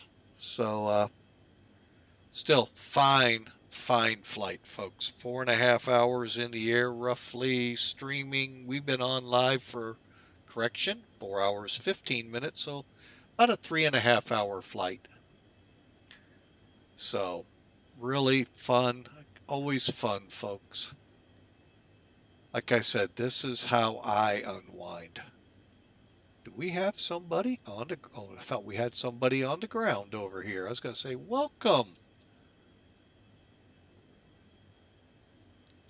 Mexico City traffic, Clipper 22, clear of runway 5 right, taxiing to stand 52.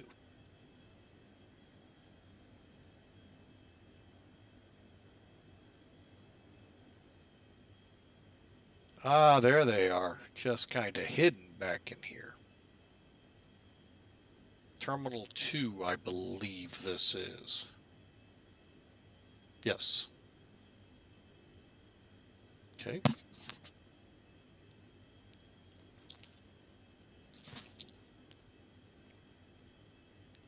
Now, back in the Pan Am days, they probably would have been over there in the old Terminal 1.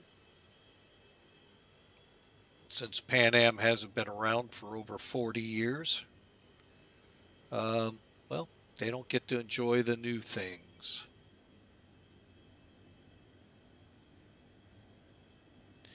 All right, here we come down. What's this? Max. Oh, 36M. Meters. All right, so we're coming in, folks. Again, stand 52 is what I would like.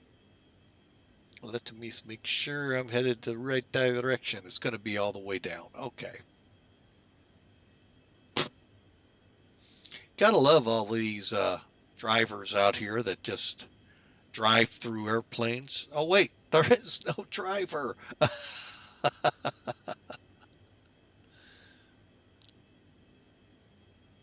All right, so you know what? We'll do 53 instead. I'll explain why. It gives us it gives us a better power back for Thursday. Wow, look at these jetways. Ain't they fancy? Fancy schmancy. Hang on a second. Let's go in here. And we'll kill our landing or taxi lights. Okay.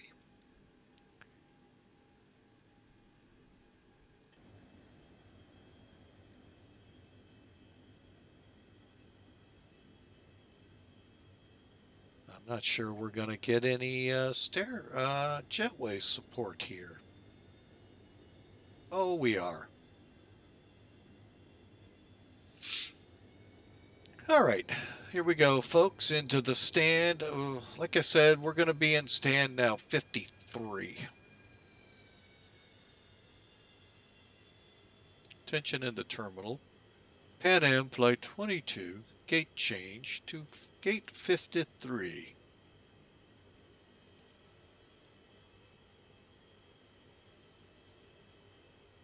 Parking brake set. All right, folks, final checks here. All right, after landing, window heats, anti-ice. Let's do it this way, all off, okay. Flaps, up and up. Transponder. Remember, it's up here on the overhead, folks. We'll go to on. Radar. Well, we're irradiating some people here. Oops. Speed brakes down. Flaps up. Galley power off. Flight to ground. APU, put it on the bus.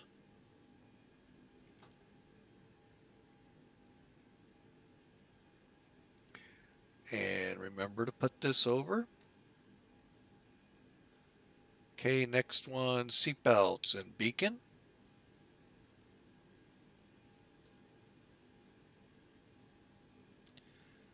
And exterior lights are set. Start levers cut off.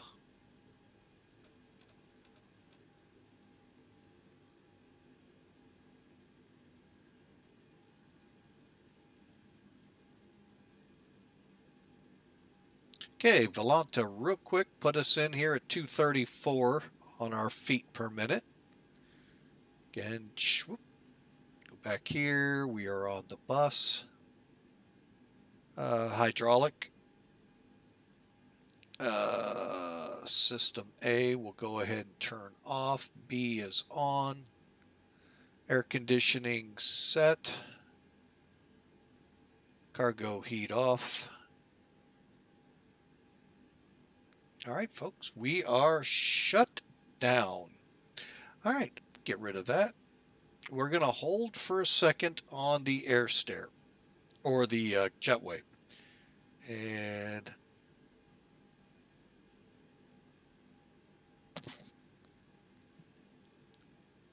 oh, well, I've got to figure that out then, why my microphone is working. But I do appreciate that, Ludo.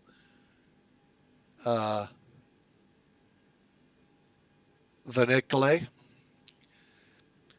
Alrighty, so turn all of the, yeah, I'll try. I've heard that now a couple times. I'm going to have to listen to it. I sometimes get like robotic, so I don't know if it's necessarily my voice or here. So hang on a second. Let's come here, some toolkit. But I appreciate the vote of confidence there.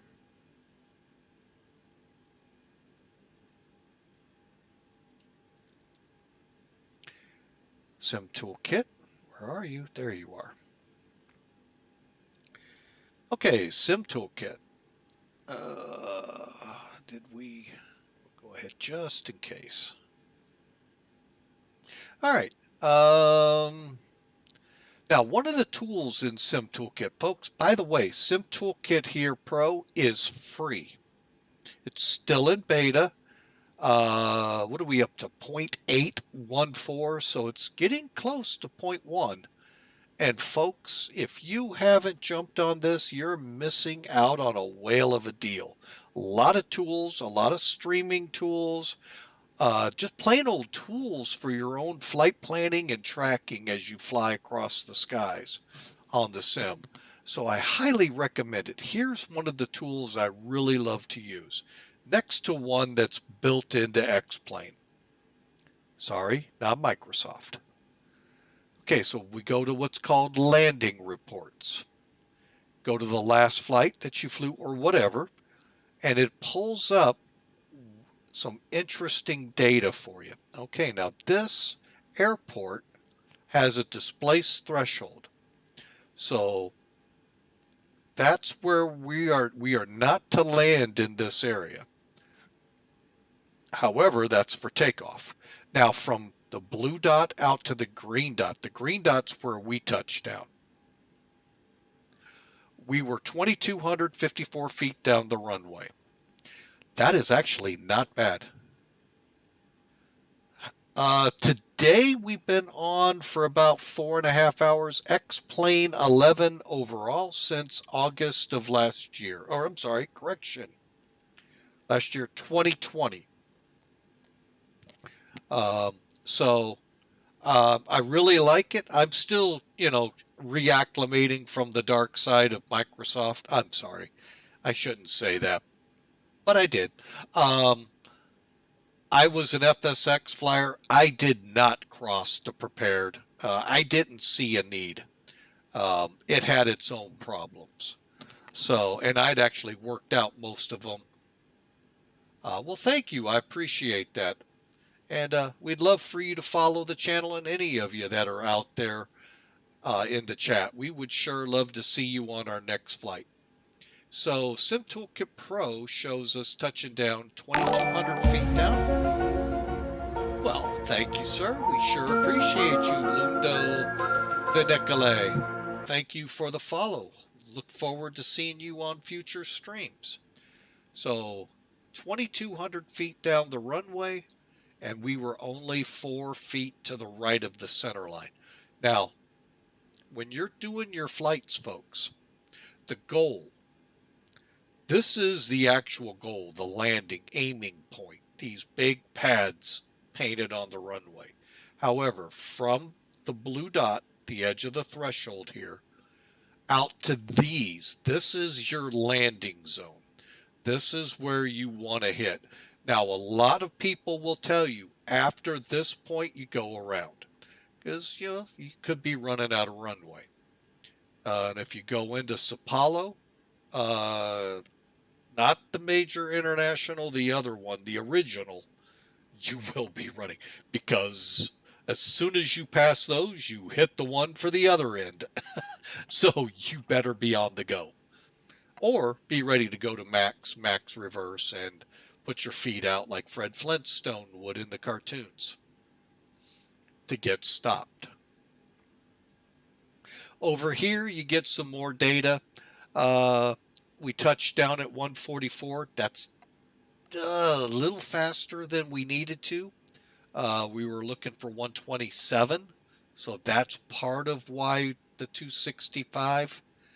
And we hit a little hard, not hard, very hard, but we planted it at 1.7 Gs. Overall, folks, phenomenal landing. It was a good landing.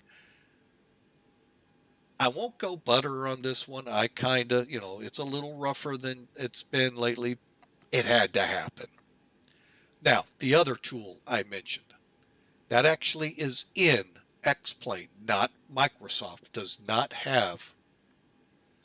Yes, sir. I've been a firefighter for off and on for close to 40 years, and private pilot back in the 80s. Been around aviation a lot. Captain Rainbow, welcome in. Thanks for the raid, sir. You're catching us at the end, but we sure appreciate you. And Raiders, welcome aboard. Hope you follow the channel. But one thing X-Plane has, Microsoft never put on them, is a way to replay right out of the sim. Oh, dang it, I forgot to come offline. Hang on a second. Log out. Dummy, dummy, dummy, me. All right, we logged out. Now we can. That's a POSCON thing. Actually, that's a VATSIM thing too. All right, so we are looking like we're turning on final. Maestro, cue up some music of choice.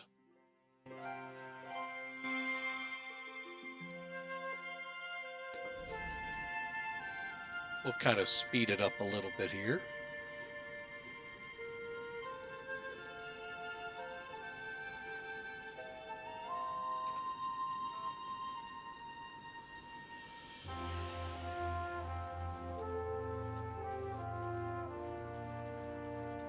Yep, there's the runway right out there. Wait a minute, no, it's going to be right out here. All right, let's go outside.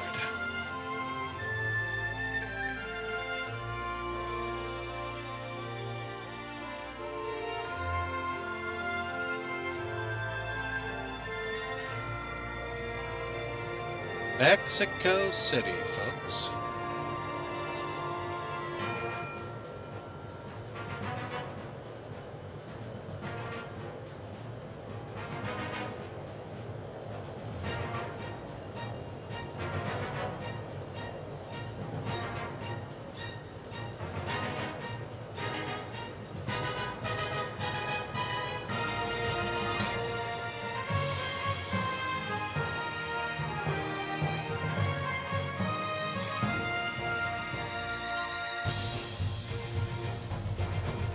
Now the spoilers showed they deployed.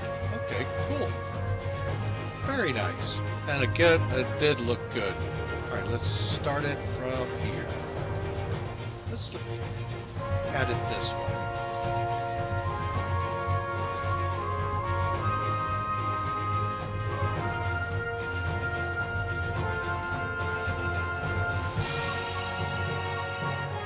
We're racing and we're racing.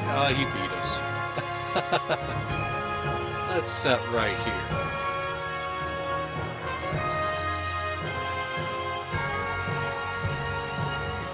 Hawker 125, here is where you want to take pictures.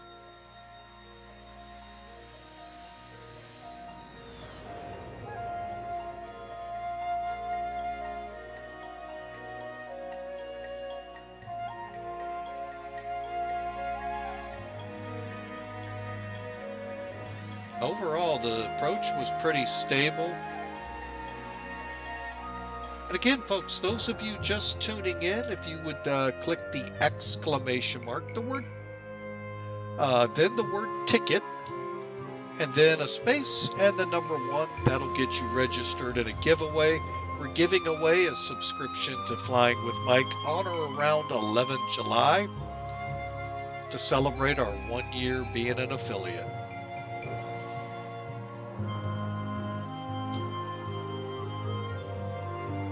And there will be a fly-in and all to go with it, a group flight. More details on that to come. And you can register each stream to raise your odds.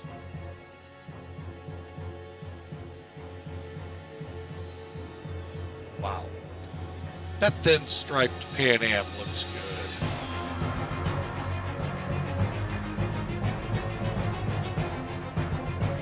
Let's do it one more time. Watch it from the tower. Folks, if you're always saying I make a bad landing, if you look at your replay from the tower, unless you flip it over a few times on a runway, it always looks good.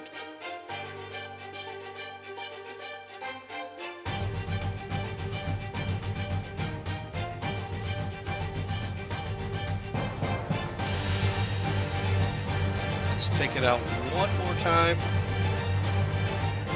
That looks good enough. We'll set up in front of it.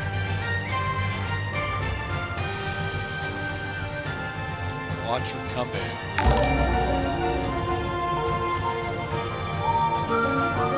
Rivera 979, thank you for following. We sure appreciate all of you coming on board today.